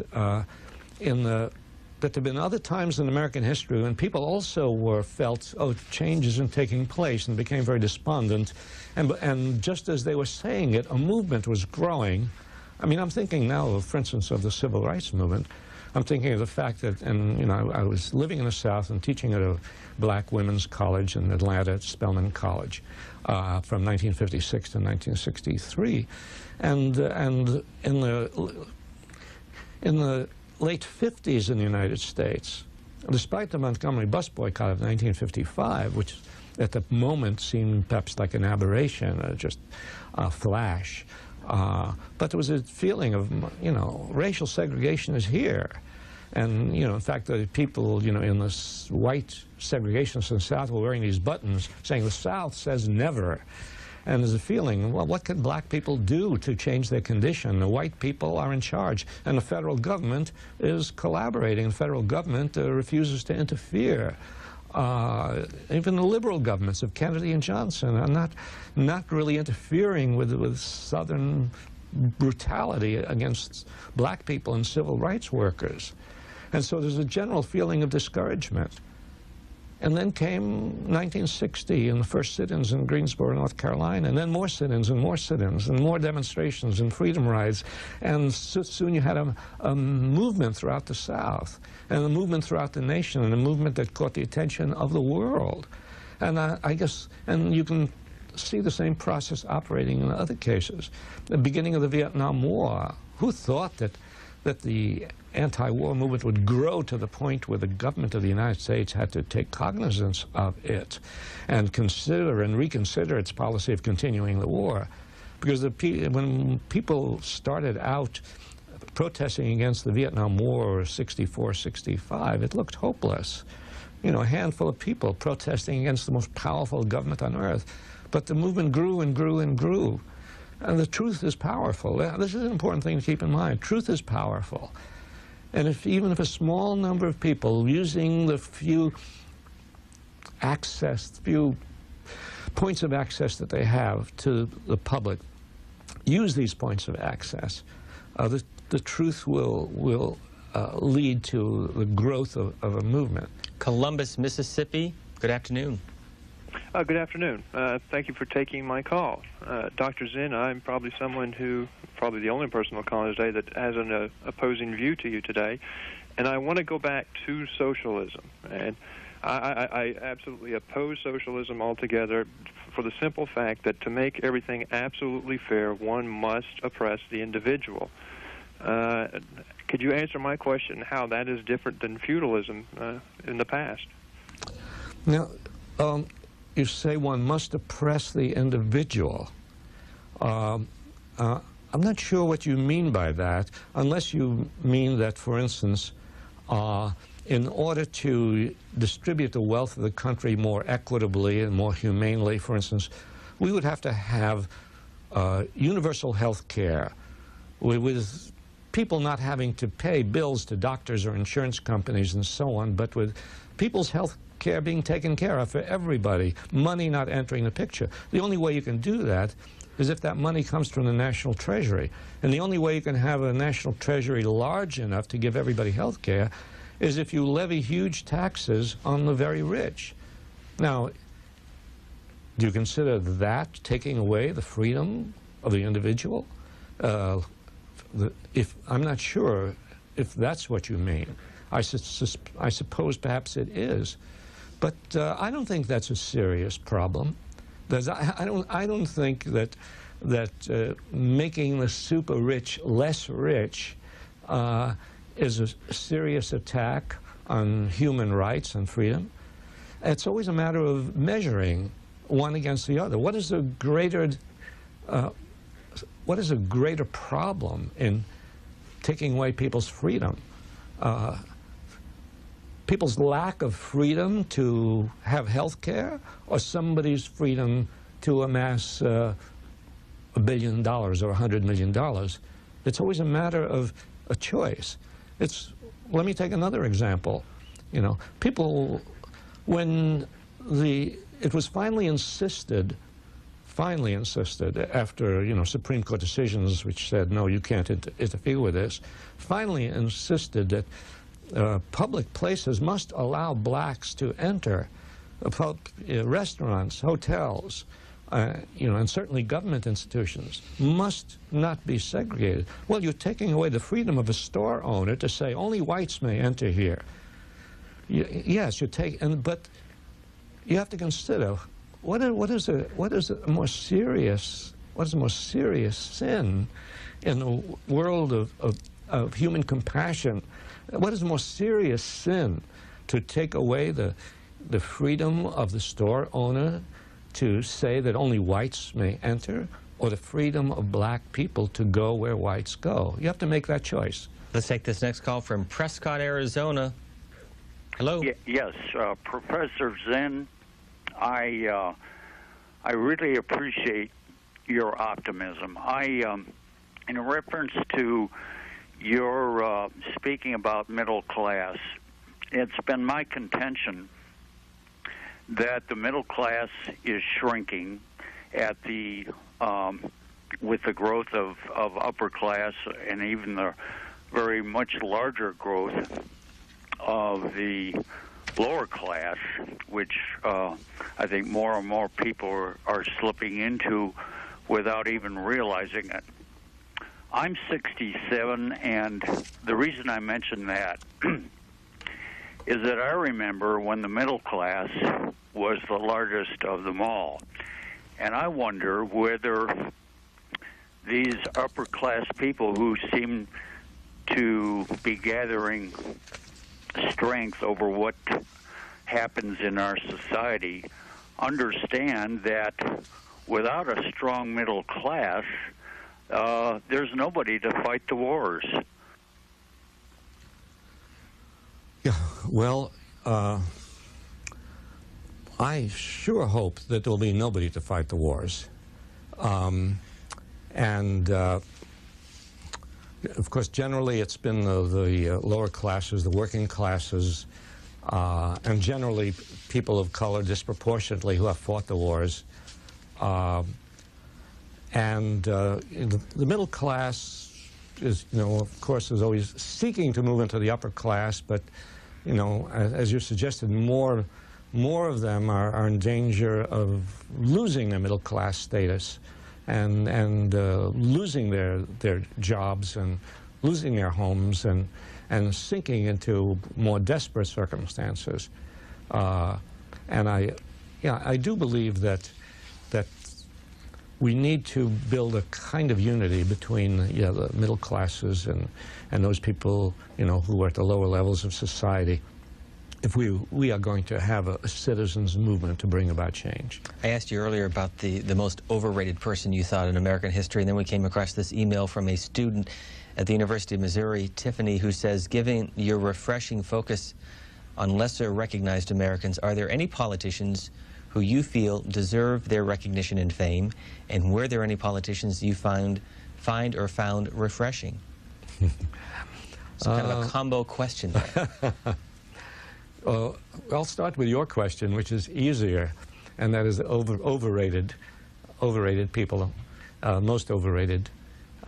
Probably the most overrated is Theodore Roosevelt in the early 20th century, and probably in recent times, probably the most overrated is John F. Kennedy, about whom a romantic glow is cast, partly because he was assassinated and because he was so personable and witty and so on, but whose policies were really quite orthodox for the most part. But Theodore Roosevelt, I fasten on Theodore Roosevelt as the most overrated, I suppose, because he's up there on Mount Rushmore and hard to move as a great icon of American history. Overrated because there too, as I pointed out before, it depends on, what part of a person's history, what part of a movement's history you select in order to make a judgment. And you can look at Theodore Roosevelt as a believer in environmental regulation, or you can, nature lover, antitrust sort of. You can look at him that way, but Theodore Roosevelt, to me, is most overrated because what's overlooked in Theodore Roosevelt is what is too often overlooked in our leadership, and that is their belief in war as a solution for problems. In the case of Theodore Roosevelt, it wasn't even a belief in war as a solution for international problems, but he very flagrantly believed in war simply as a wonderful way of expanding the American empire. And so he believed in our war in Cuba, our war to get the Spanish out and really to get ourselves in. And he believed in a war in the Philippines, a very brutal war against the Filipinos in the early part of the century. And Theodore Roosevelt, congratulated at one point a general, American general in the Philippines who had committed a massacre of 600 Moros, 600 Filipino Muslims on a southern island in the Philippines, a massacre of these 600 people, men, women, and children. And Theodore Roosevelt congratulated the general for a brilliant military operation, and Mark Twain protested against this. I mean, to me, there's the contrast. There is Roosevelt and there's Mark Twain. And Roosevelt, and of course, Mark Twain is hailed, but not as a political dissident, not as an anti-war person. He's hailed as a writer of great novels. But Theodore Roosevelt his overrating is to me a great miseducation, because it educates Americans to believe that military heroism is a wonderful thing to admire. Now, as far as this person's question about are there any politicians that I'm happy with, it's very hard to find them. I mean, sure there are. I mean, take today in Congress. Very few congressmen have had the courage or the wisdom, or both, to speak out against the so-called war on terrorism and to point out, that it's a war against people. The war we've waged in Afghanistan has resulted in the deaths of many hundreds, maybe thousands of Afghans without having any effect on terrorism. Despite what the administration, well, you might say not despite what the administration says, but a matter of fact, in light of what the administration says, because Bush in the State of the Union address said and this is after 8 months of bombing Afghanistan, he said, there are tens of thousands of trained terrorists all around the world, a dozen countries or more. So obviously, the killing of that war on Afghanistan, did not solve, the problem. So the few people in Congress who have spoken out against this, I think of Barbara Lee of California, who was the sole dissenting vote in the resolution that gave Bush his McKinney, a congresswoman from Georgia who is virtually alone. And here I fault the Black Congressional Caucus. I had hoped that the Black Congressional Caucus, which after all has this legacy of struggle for equality and struggle for the nonviolent movement in the South, had the legacy of Martin Luther King, who spoke out against the war in Vietnam. I was hoping that the Congressional Black Caucus would speak out in a strong voice against this so-called war on terrorism, which is a war on people. And by the way, a war on people of color. Although we generally are willing to wage war against people of any color. But Cynthia McKinney, Barbara Lee, very, very few people in political life, but these few people who speak out are to be admired, just as in the 1920s, Fiorello LaGuardia was a sole member of Congress to speak out against for instance, the sending of Marines to Nicaragua in 1926, 1927. When did this book come out? That was my first book. LaGuardia in Congress. It came out in 1959. It actually was based on my doctoral dissertation at Columbia University. And he served in Congress from when till when? He served in Congress, well, roughly through the 1920s and until 1933, when, ironically, when he was a Republican. And when the Democratic sweep that brought Roosevelt into the White House and the Republicans out knocked LaGuardia out of Congress, even though he was the most radical member of Congress, hardly a Republican really in his spirit, although he ran on the Republican Party. He was also a socialist. At one time, he ran on both Republican and socialist tickets. Weetag, Connecticut is next. Good afternoon. Good afternoon, and thank you so much. This is a real pleasure. I have a couple of questions. One, it occurred to me as you were talking about objectivity. I was wondering whether or not you could make a recommendation for reading about the beginning of the Cold War, and I'm especially talking about the Keenan document, so that it's really interesting as my daughter was looking up information about that period of history. We grabbed several of your books because she was interested in your perspective, but she was unable to find anything, and so we're hoping that you might be able to supply some recommendations this afternoon. I'd also like to see if you could give a little information or give your perspective, perhaps a comparison between the coup in Guatemala, which was driven by interest in the holdings down in Guatemala, and what is going on in the Middle East right now, which may also have a lot to do with some of the interest in financial interest, whether it's Enron today or the United Fruit Company back then. Well, thank you for those two very important questions. First, you talk about, I guess, sources of information on the origins of the Cold War. The writings of Noam Chomsky are very useful on that, and he's written, of course, a bunch of things, and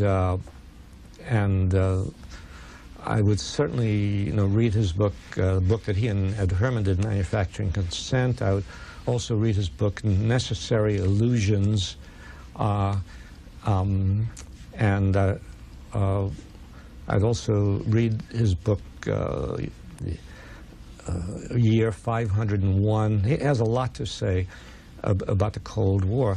I would also, I suppose, I would turn to Marilyn Young, who teaches history at New York University, and who, in fact, is in charge of a project involving a number of historians who are doing research and doing writing about the origins of the Cold War and about the Cold War itself.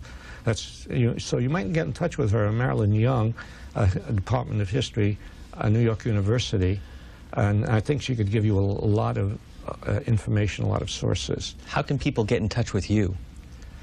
Well, I have an email address, hzinn@bu.edu.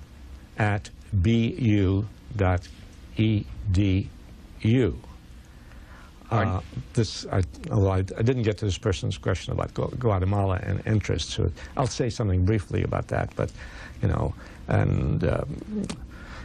and very often, if you point to economic interest behind American foreign policy, there are sort of expressions of shock. What? Our foreign policy motivated by economic interest? But of course, it's been true for a very long time. I mean, that's what imperialism is about. Imperialism has always been about economic interest and expansion. And and when we went into Cuba in 1898, there was economic interest there. The corporations and railroads and banks moving into Cuba to replace the Spaniards. And when we went into the Philippines and took the Philippines, economic interest was involved. The Philippines was seen as a gateway to the great markets of Asia. Vietnam was, although it was presented as a war for liberty and democracy, behind Vietnam, according to the memos passed among the, secret memos passed by the National Security Council, Department of State, they didn't talk about freedom and democracy. They talked about tin, rubber, and oil. So, and today in Afghanistan, although Afghanistan itself is not a source of raw materials, Afghanistan is at the heart of the oil-producing region in the Middle East, and the oil from the Caspian Sea, the natural gas from that area. And I have no doubt that the war that we waged against Iraq in 1991 was a war basically about oil. And certainly we didn't go to war in 1991 because President Bush, that is the elder Bush, was just heartbroken over the invasion of Kuwait.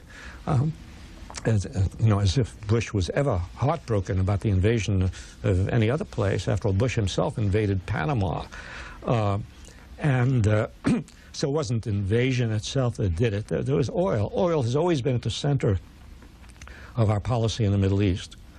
Our guest's most recent book, Terrorism and War, which is about 155 pages. We'll get a call from Phoenix, Arizona, and show you some of the other works of our guest, including his latest, a play on Emma Goldman. Go ahead, caller. Hi, Professor Zinn. Yes. I have noticed that you haven't been criticizing anybody but Republicans. I am a Republican. That's not the point of my call. I tend to be a champion of the downtrodden and oppressed and the little guy, and I noticed that you are too. I'm wondering, what did you advocate back in the 60s and 70s in reference to the policies of that were instituted by the U.S. government on welfare and HUD? Oh, were you suggesting that I was only criticizing Republicans? Well, so far I've only heard that, but oh, no. I noticed that in the 60s and the 70s, the policies referencing welfare and housing and urban development, which were instituted by Kennedy's and Johnson and Nixon, those are all failed policies. I'm wondering, what did you advocate back then? Yeah. Well, let me put it this way. I've always been a very strong critic of the Democratic Party as well as the Republican Party, and I think I made the point earlier in this program that there's not a significant difference between the Democratic and Republican parties. And in the 60s, when I was protesting against the war in Vietnam, I was protesting against the policies of Kennedy and Johnson, as well as later against the policies of Nixon. When I was in the South and involved with SNCC, the Student Nonviolent Coordinating Committee, and was writing and participating in the movement in Alabama and Mississippi and and Georgia and so on. I was criticizing the policies of the Kennedy administration and the Johnson administration, the Democrats who were looking the other way when the southern governments and southern police were arresting and beating and killing people in the South who were involved in the struggle for equal rights. So, no, in the 60s, I was, as I say, a strong critic of the Democratic Party as well as the Republican Party. Next, a call from Studs Terkel's hometown of Chicago. Go ahead, please. Okay, sir, do you believe that the Second Amendment gives individuals the right to keep and bear arms, both to defend themselves from violent criminals and from the government if necessary? Well, you know, the Second Amendment, which talks about the right to bear arms, I'm not sure that the Second Amendment was intended to carry over into a time like the present when these very high velocity, very dangerous weapons, not just used for hunting and not just used for self-defense, are circulating in this country to huge numbers of people. And I mean, from my point of view, the question is not how you interpret the Second Amendment, because I've never believed that you decide what is right by what is written in the laws of the Constitution. The most important thing is what you think morally is right. And I really don't like the idea of guns in the hands of so many people in this country. After all, this country has one of the worst records in the world in terms of violent crimes. Now, you compare the murders and crimes of violence committed in this country against crimes of violence committed in other countries, and it's shocking. And these other countries that have less violent crimes are countries that do not have so many guns dispersed among their population. So I don't like the idea of policemen having guns either, frankly. I think, I think policemen who are armed with all of these weaponry have a tendency then to use them more readily. In fact, it's generally true of weaponry, whether in the hands of individuals or police or governments. It's like our government. It has all this weaponry and wants to use it. And no, I think we ought to move towards disarmament. Disarmament of the population, disarmament of the police, disarmament of governments. Not just the Iraqi government, which certainly should be disarmed, but our government, which should be disarmed, and other governments. Is that realistic, though? No, it's not realistic. Not in the short run, but I think it's something to keep in mind. There are a lot of things that are not realistic in that they're not going to be attained very quickly, but they're good ideals to work for because they throw light on current policies. Cheyenne, Wyoming is next with Howard Zinn. Yes, sir. What do you think of Ford buying Jaguar and Daimler buying Chrysler, and I think Ford also bought Volvo? Do you think that's good or bad for the country? Well, you know, what you're talking about is all these, mergers and the creation of larger and larger and larger corporate entities. It's not good. It's certainly not good for the country. The more concentration of wealth, the more concentration of power there is, the more powerless is the consumer, who has to deal with corporations of overwhelming power. I mean, an example of this is the media, where we used to have a lot more independent media than we have now, a lot more independent newspapers, more possibilities on television. Now you have a few giant companies controlling our major television stations, our major newspapers. This is not good for democracy. Another email. How successful was the civil rights movement? You know, this is a question that is debated every time civil rights workers from the 60s get together and have a reunion and talk about the movement that we were all involved in. And I've been at a number of these reunions, and that issue always comes up. And the reason it comes up is that there's no clear-cut answer to it. The reason there's no clear-cut answer to it is that it's obvious that racism still exists, that segregation still exists, that that the poor of the country and the homeless of the country and the people in the jails of this country are disproportionately black and also Hispanic. And so if you take that as a measure of success of the civil rights movement, you would conclude, no, the civil rights movement didn't accomplish anything, because look what we still have. But you can also look at the fact that there has been change in this country as a result of the civil rights movement. Legal segregation did end in the South.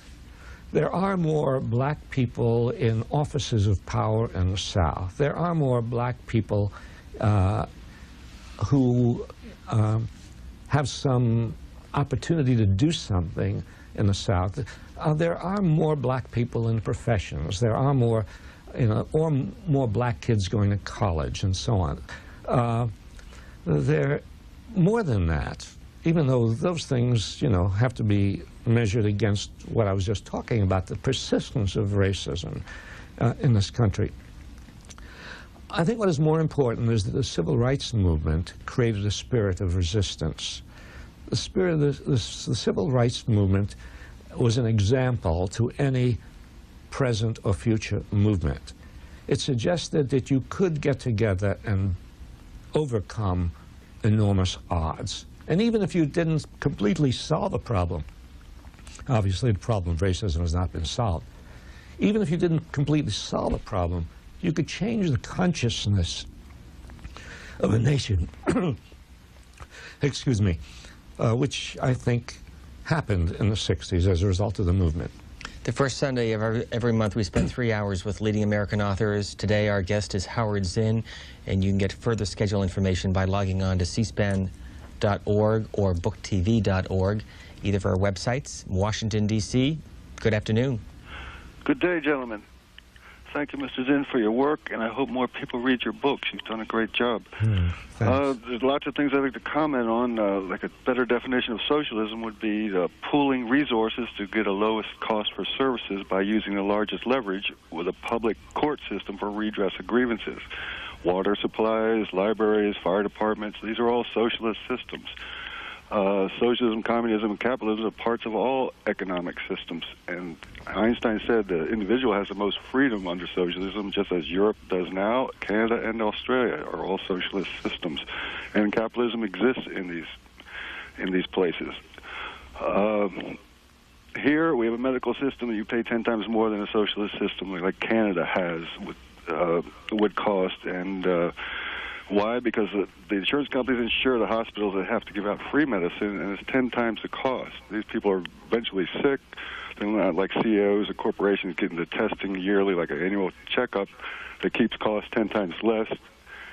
They end up in emergency rooms where it's, tremendous cost. Your insurance companies get the tax dollars, and it's very profitable for them. This is why they fight against a better system.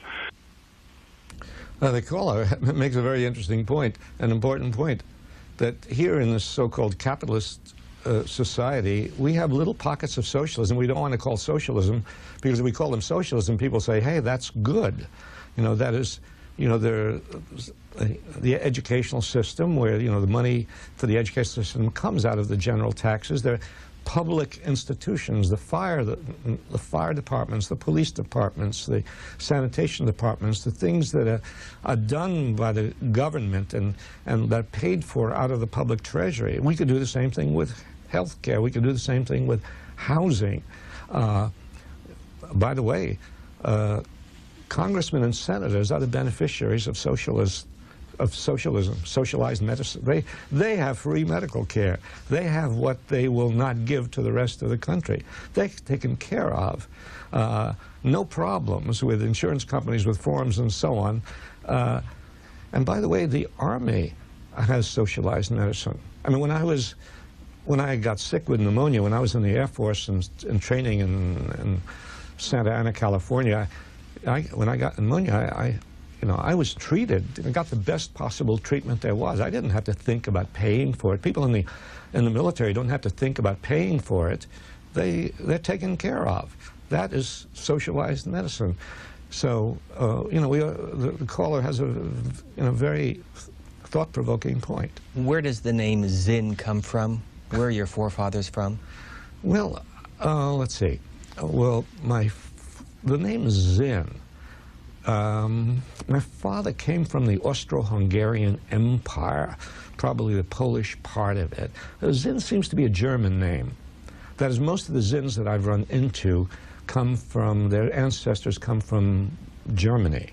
I mean, some people, when they see my name, they think it's been shortened from something.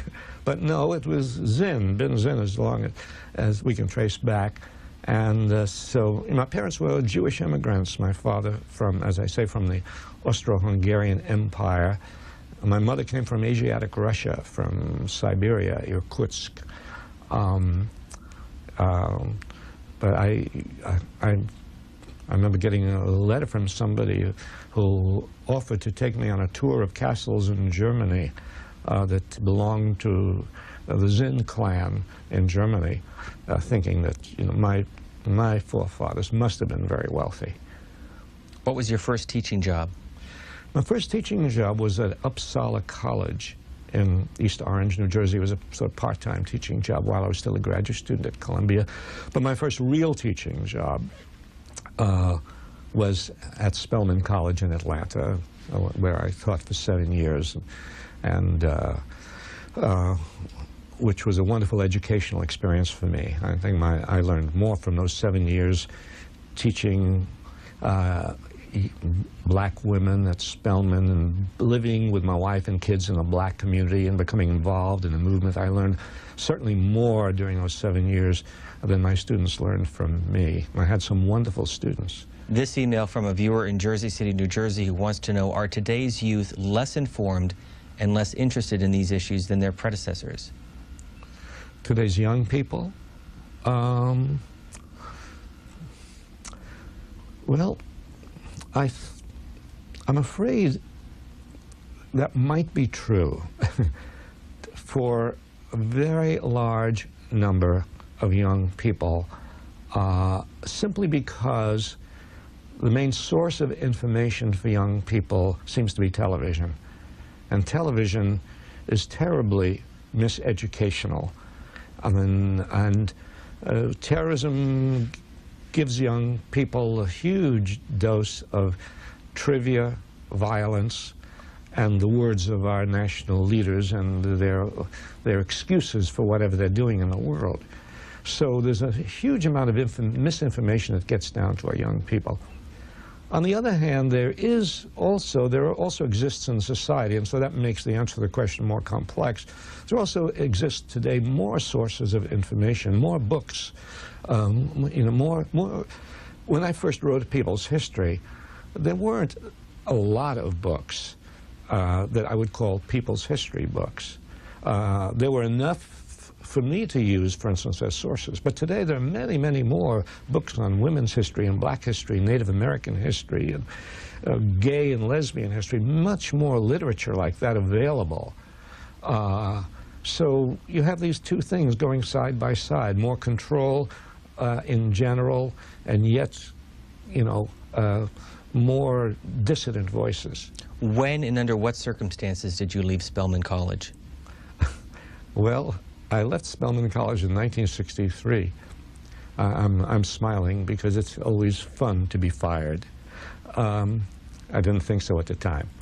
But yeah, when you said under what circumstances, I have to tell you the truth. I was fired. In my memoir, You Can't Be Neutral on a Moving Train, I have a chapter which is entitled, I think, It's Not Terrible to Be Fired. And I was fired from Spelman because, well, the president of Spelman College began to see me as a troublemaker. Maybe I was. But he probably exaggerated the degree to which I was a troublemaker. That his students were rebelling. First, they were rebelling against segregation in the city, and then after you might say, they came out of jail for protesting racial segregation, they protested against the conditions of Spelman College, in which they were treated very, very ignominiously. They were treated very patronizingly. Their lives were controlled, their movements were controlled, and so they rebelled against the kind of feudal system that existed in the Southern Black Women's College, and I supported them in that. And when I supported them in that, the president, I suppose, began to think that, I was instigating them. But of course, it's very rare that faculty instigate student revolts. It's the students who revolt, and then if there are faculty who support them, the faculty goes along. And really, that's the situation that I was in.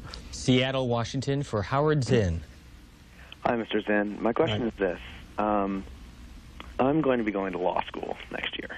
Now, I guess I just want to know what someone in the legal profession can do to further a more socially just society, a more socialist society, simply a more fair society. Thanks. Where are you going to school? Caller? He hung up. Where are you going to go to law school? I don't know yet. I'm still applying. Okay. Well, no, good question, because there are a lot of young people who are interested in social change, have strong views on the world, and who want to go to law school and wonder if one can be useful for the other. I guess the first point I would make is something you probably know, and that is law schools are dangerous places for people with social consciences.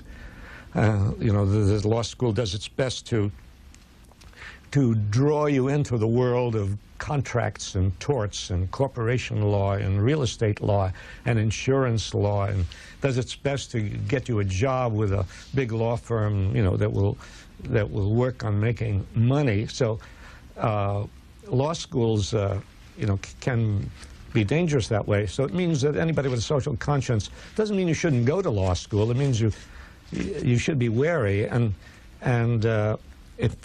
you should enter law school with a very strong sense of self and a very strong sense of your own political convictions, so you can withstand the pressures of law school. But once you understand that, well, lawyers can do, I think, a lot. When I was contemplating, as I was going to college under the GI Bill, when I was contemplating what I would do with this education, I didn't know whether I would be a teacher or a lawyer. And one of my heroes was Clarence Darrow, who defended all these labor leaders and radicals and dissenters. And I thought of law.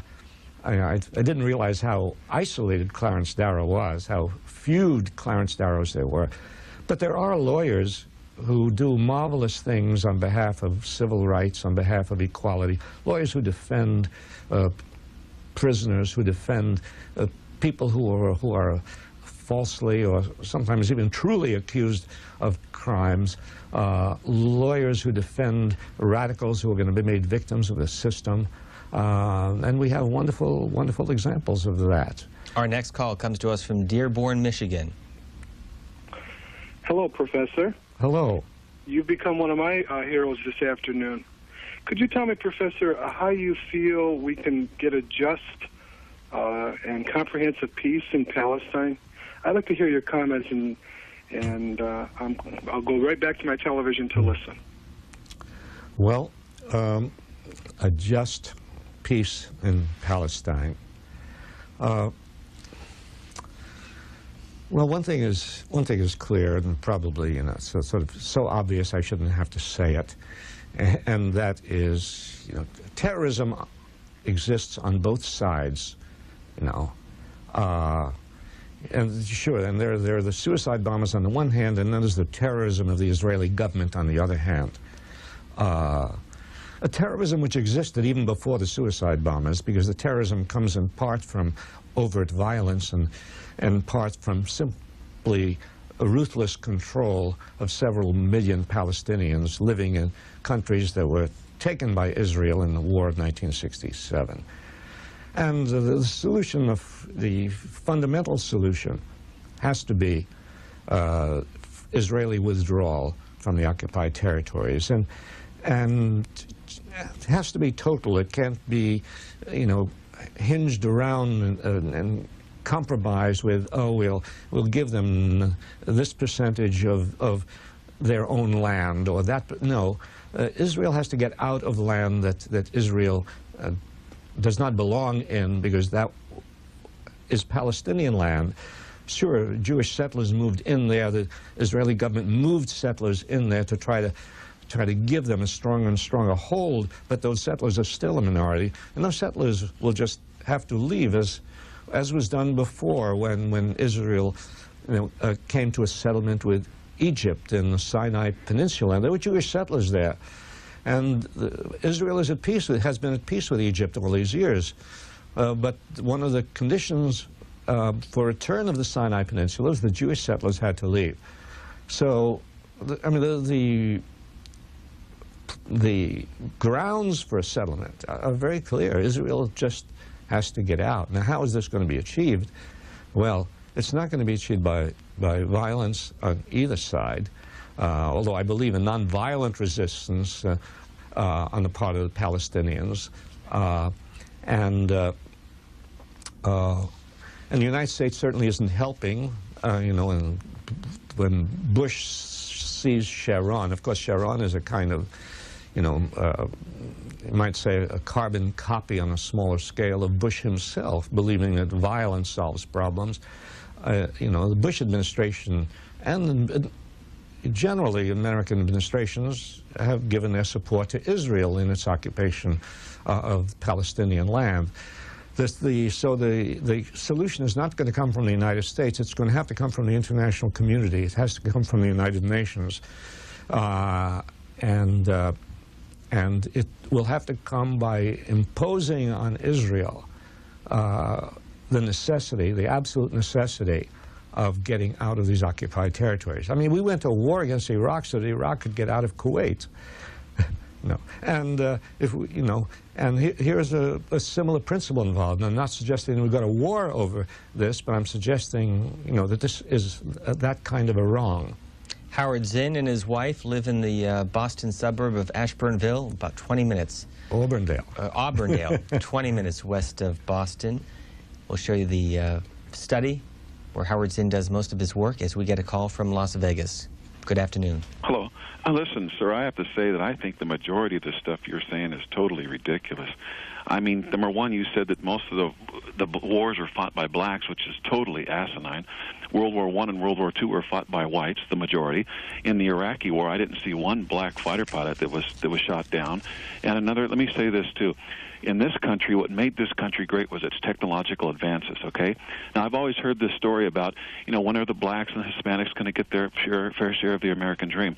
Well, they'll get it when they do their fair share of the scientific invention, the scientific discovery. They don't do anything. Why does it always take a white guy to make something? Then he has to invest his own money in the corporation to make the corporation strong. Then when it finally does get strong, you people like you come and say, hey, give them their fair share of this country. They're not doing anything in this country. There's no great inventors. And let me ask you this. How come you college professors and you deans, you always get up there and you're like white male sycophants that are willing to patronize everybody in order to be popular? Why don't you guys stand up and say, you know what, I'm going to resign from my job and give it to a black man? How come you didn't resign from your job and give it to a black man if you're so much for diversity? Well, that's a nice barrage. And first of all, on this question of black people fighting in wars, I mean, sure, it's true that in World War I, World War II, you didn't see black soldiers playing a major role. Well, because black soldiers were kept in the background, black soldiers were segregated, and black soldiers were not, allowed to hold important posts, and black soldiers were still segregated when we made war in the Philippines, but black soldiers were an important part of the occupational force in the Philippines. But when I was talking about black soldiers bearing the brunt of our wars, I was thinking about recent wars, and I was thinking about the fact that in Vietnam, a disproportionate number of the people who served in Vietnam and a disproportionate number of the casualties in Vietnam were black people, people of color. Now, it's not a matter of black versus white. Of course, white people died too. And when I talk about black people being oppressed in this country, white people are oppressed too. But there's no question that the oppression of black people has been greater. And you talk about, what have black people contributed? Sort of I get in your question, is there some notion that black people are naturally inferior to white people? I mean, this is the kind of statement, that we thought we would put to rest when Hitler disappeared from the scene. But obviously, the notion has not been put to rest. It's still there. I mean, black people have not been given the opportunities to develop the kind of skills and scientific training that white people have been given. They came out of slavery. Then they were segregated for 100 years. They have been kept in the poorest part of the population. They've always been discriminated against in jobs, and still are today. And then you ask, why can't they do what whites do? But in fact, most whites do not fit the image you give of people who, they're the technological and scientific leaders of society. Most whites, like blacks, have been working people. They've been, while not enslaved, they have been slaves of industry. And so, I believe that blacks and whites together must work to make this a more just world. Vienna, Virginia. Good afternoon. Good afternoon. First of all, I wanted to thank Professor Zinn for being such a wonderful person and clear-sighted thinker. He, Noam Chomsky, and Ralph Nader are in my pantheon of leaders, voices of reason, who unfortunately don't get much publicity.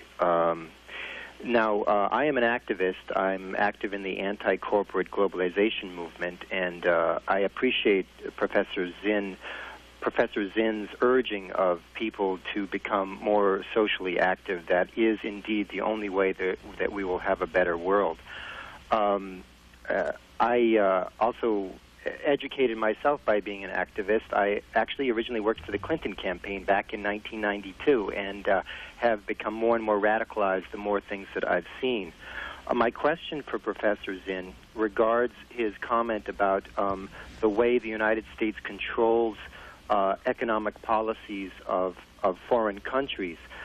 We have a protest coming up on September 28th here in Washington against the International Monetary Fund and World Bank. And there is a controversy within the movement which I characterize as the Gandhians versus the Guevarans. That is, people who favor tactics of Gandhi versus people who favor the tactics of Che Guevara, who I suppose you could say was in favor of armed insurrection. So which end of the spectrum do you come down on, caller? My experience has been that I continue to support the Gandhian point of view, but I will admit that in several debates with people that I have been persuaded for one moment or another that the Guevaran would be the way to go. I'll stop you there. Thank you for the call. Howard Zinn? Well, Gandhi versus Che Guevara, that's an interesting juxtaposition. But armed struggle in the United States, and thinking about economic justice, thinking about the environmental movement, thinking about the IMF and the World Bank, and what American control of those institutions have done to hurt people in other countries. Thinking of the struggles in Seattle, the great demonstrations in Seattle, Philadelphia, Washington. These were not armed struggles, but they were militant in a sense that people took to the streets and people blockaded. People did what was done in the civil rights movement. Of course, the newspapers, as politicians as usual, focused on the few people who broke windows and did stuff like that. But I'm not going to choose between Gandhi and Che Guevara, except that I don't believe in armed struggle. I don't believe in passivity. If if it's suggested that Gandhi believed in passivity, and he didn't really, of course, because Gandhi led struggles in India which involved mass demonstrations confronting the police, struggles which often led to violence, although Gandhi did not believe in violence. I prefer to sort of characterize, my position on how to rebel, how to achieve social change, as a belief in nonviolent direct action, which was the expression used by the Student Nonviolent Coordinating Committee, expression used in the South by the movement, expression used by Martin Luther King. And nonviolent direct action is not passivity. Nonviolent direct action means that you don't initiate violence. It's not a good idea. It's not pragmatic, and it's probably hurtful, and it's probably morally wrong. People get hurt wrongly, and probably just brings down the enormous power of the state against you and maybe lead to crushing of movement. So it's neither pragmatic nor moral, but certainly the answer is not passivity. The answer is action, demonstrative action, protest, boycotts, strikes, even sabotage. That is, I have nothing. Actually, I don't have anything against what sometimes is characterized as violence, which is against things, that is against property, against a fence or a door or a railroad track or whatever. A war machine, a nuclear. A plant that makes nuclear weapons. I mean, we have many, people in recent years, the Plowshares 8 and the other people who have gone into sort of plants manufacturing parts of nuclear weapons and sort of done symbolic, like smashing of little things here and there. So are you advocating that as a form of symbolism or as some massive destruction of property? Did you say massive destruction? If you're going to go in and destroy train tracks or destroy a building or break a window? Well, I think there are times that, simply for people who demonstrate and go down the street breaking windows, no, I'm not in favor of that. Of course, that's always presented as a much more serious thing than the violence that, that authorities do. But I'm not in favor of that. But, if you ask,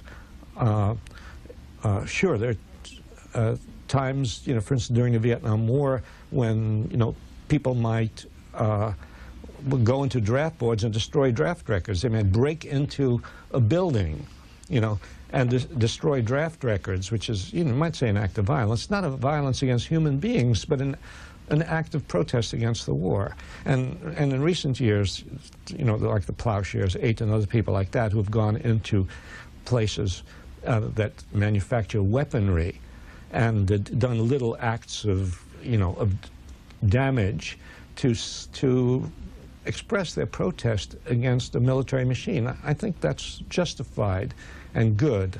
I don't believe in violence against human beings. Tucson, Arizona. Hello, Professor Zinn. Yes. I'm ashamed to say I haven't read any of your books, but this will change very soon. I have a story from my high school days back in Egypt, where I grew up, about my history teacher that I thought might be nice to contribute. I used to hate history. My strength was in math and in foreign languages.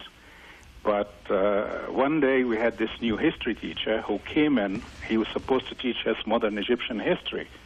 He started talking about the royal family and the great contributions they have done, and then suddenly stopped and said, "Do you really want me to repeat what's in the book, or do you want to hear the real history?" We said, "We would like to hear the real history."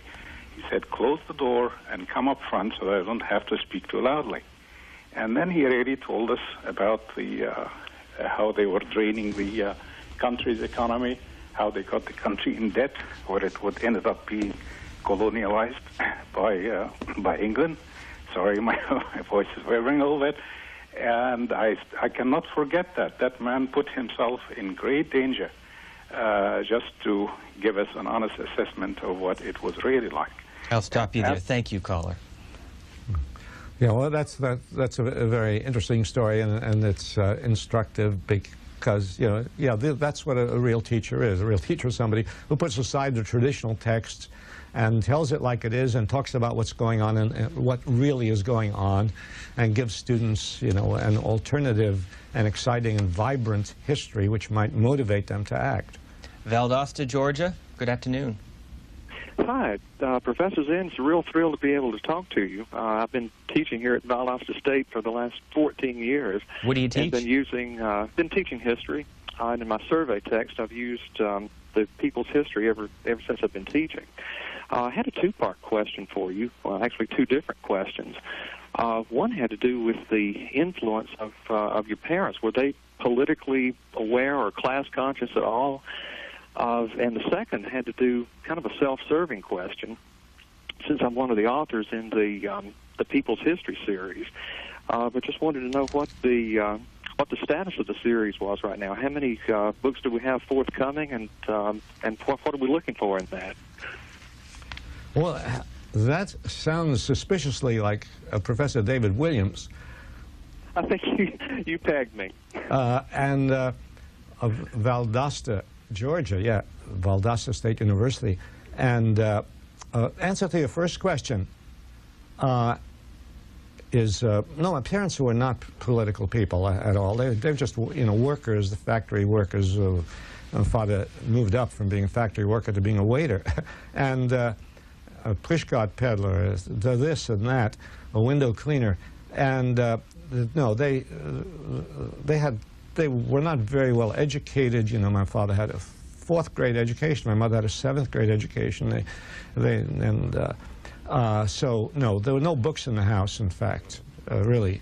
Although when they saw me starting to read books, they encouraged me, and they even bought books for me, books which they had no idea what the books were about, but they thought a book is a book. So no, I guess the extent of their political interest was the fact that they thought that Roosevelt was a good man because he was helping the poor. That was it. But no, I didn't get any of my radical ideas from them. As for the status of the series, we are doing, the New Press, which is an independent publishing outfit in New York, is doing a series of people's histories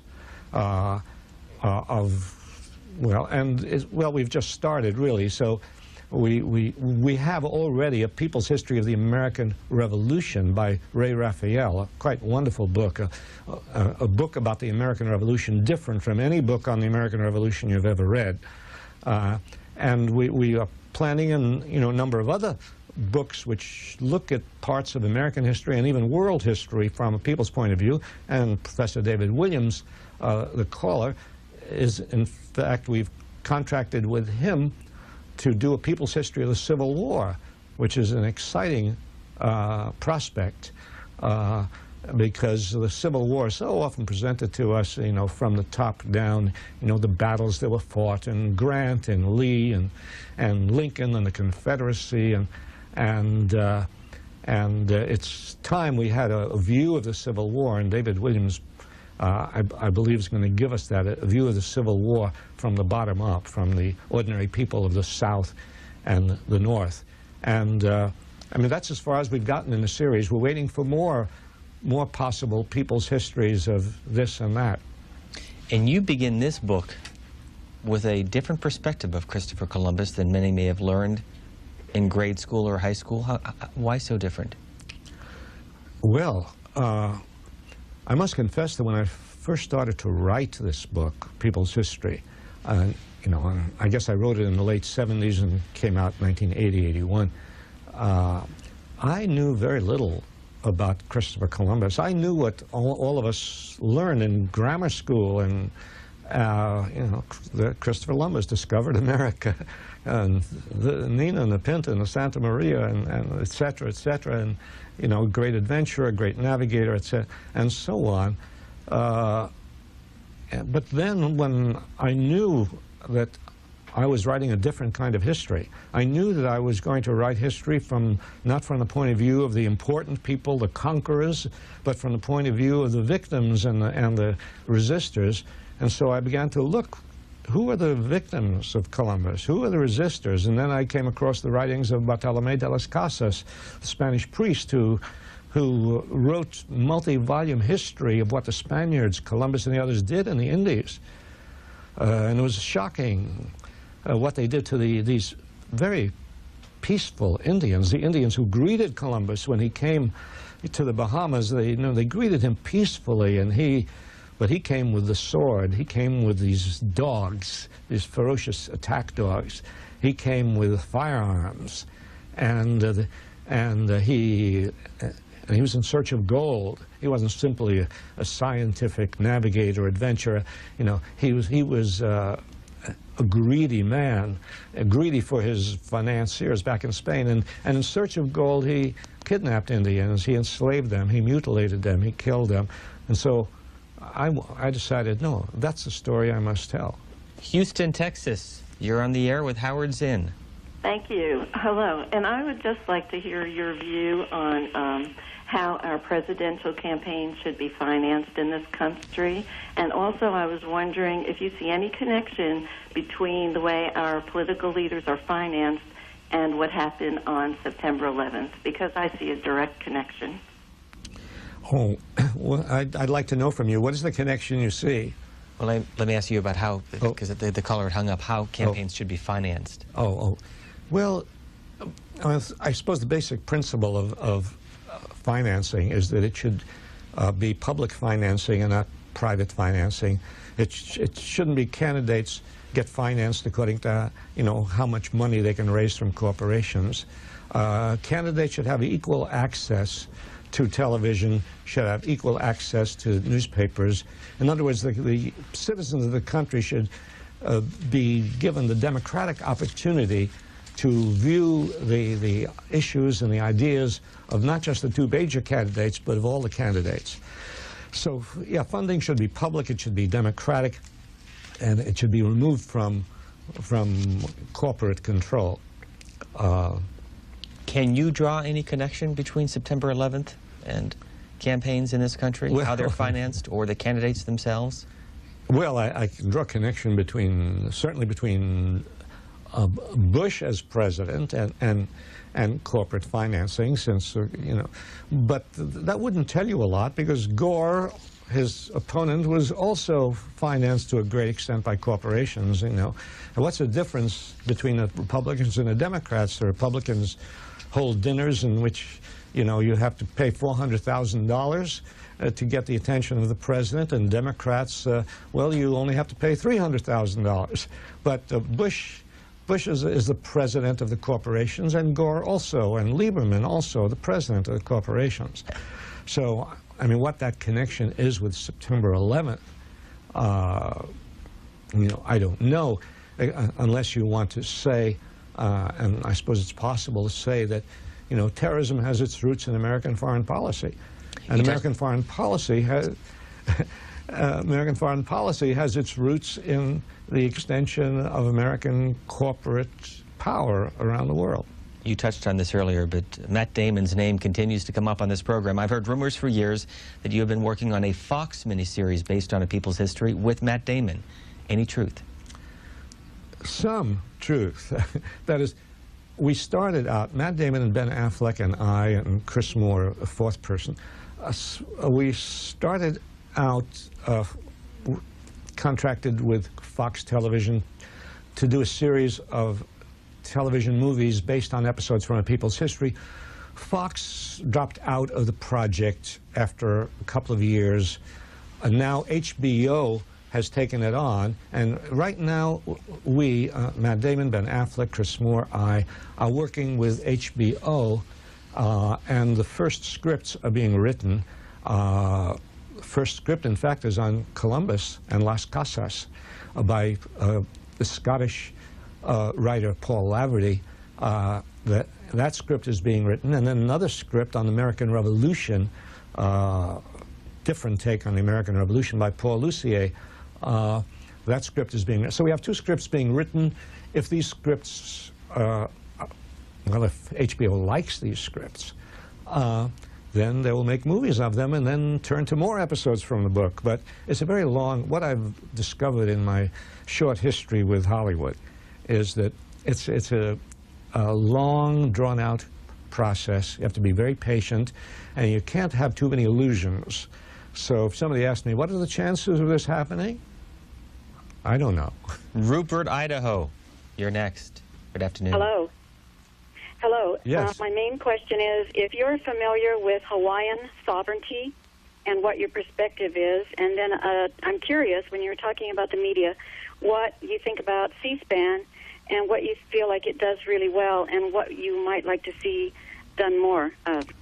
Oh, thank you. Hawaii, well, you know, I can't say I'm an expert on Hawaii, but I know there's been a movement by the indigenous people of Hawaii who've been overwhelmed by other people coming in, and certainly overwhelmed by, you know, American politics and American economic influence and the American military taking over large parts of Hawaii. I mean, so much of the land and beautiful land of Hawaii, been taken over by real estate developers and hotels and so on.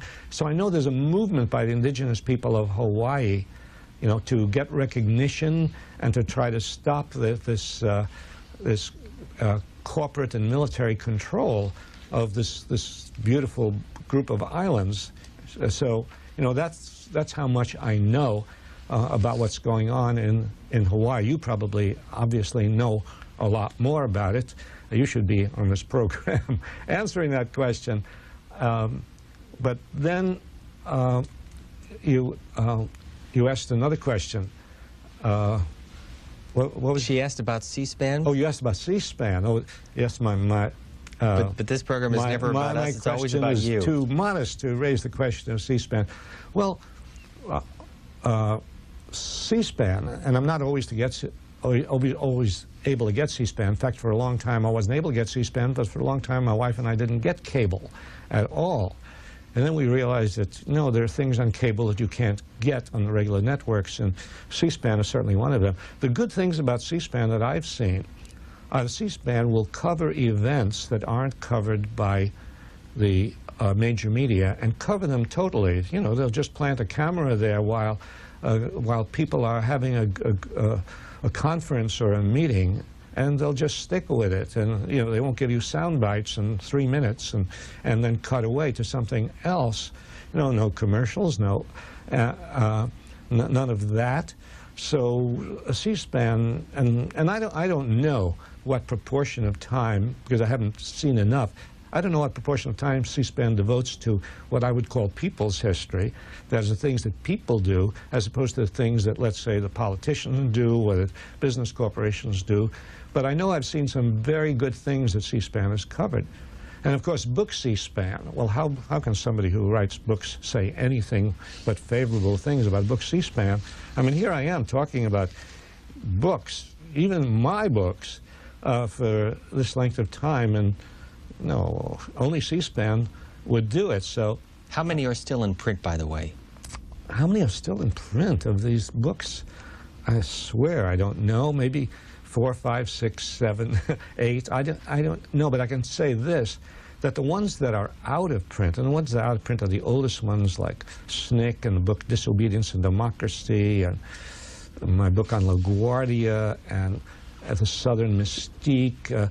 The out-of-print books are now being reprinted by South End Press in Boston, which is one of these small independent publishers.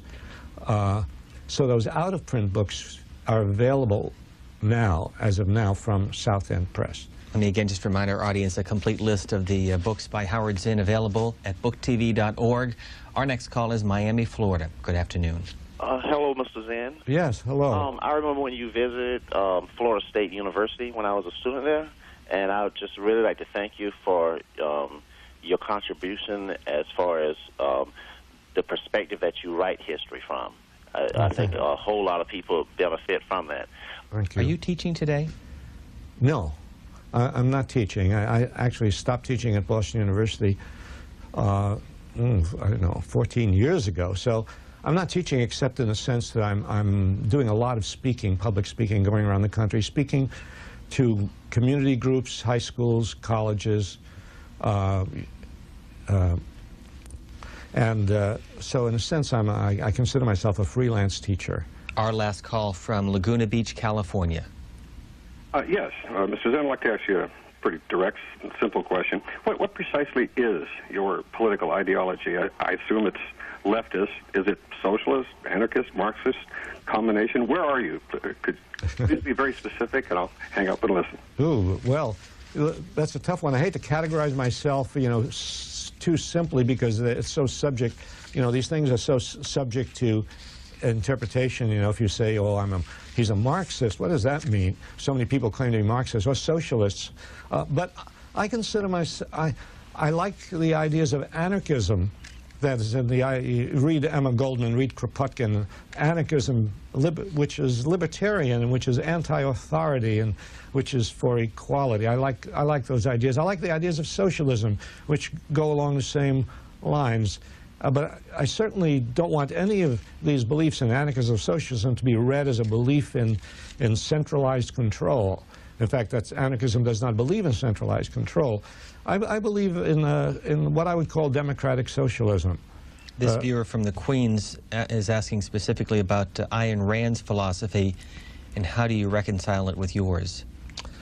Well, Ayn Rand's philosophy cannot easily be reconciled with mine because she seems to believe in a kind of unbridled capitalism.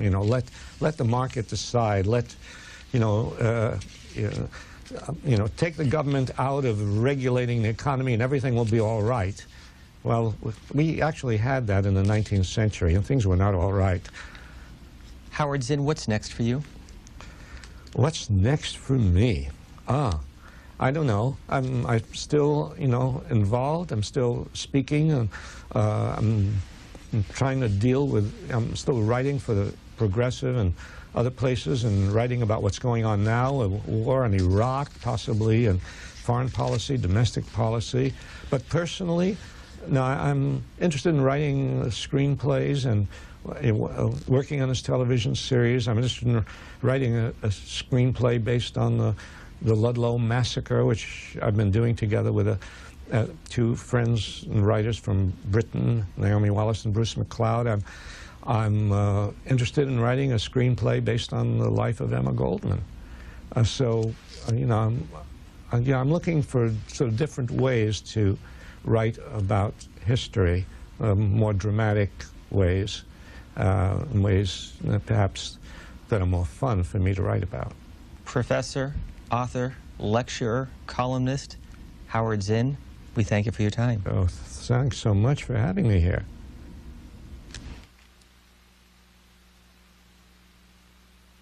You've been watching In Depth with Howard Zinn.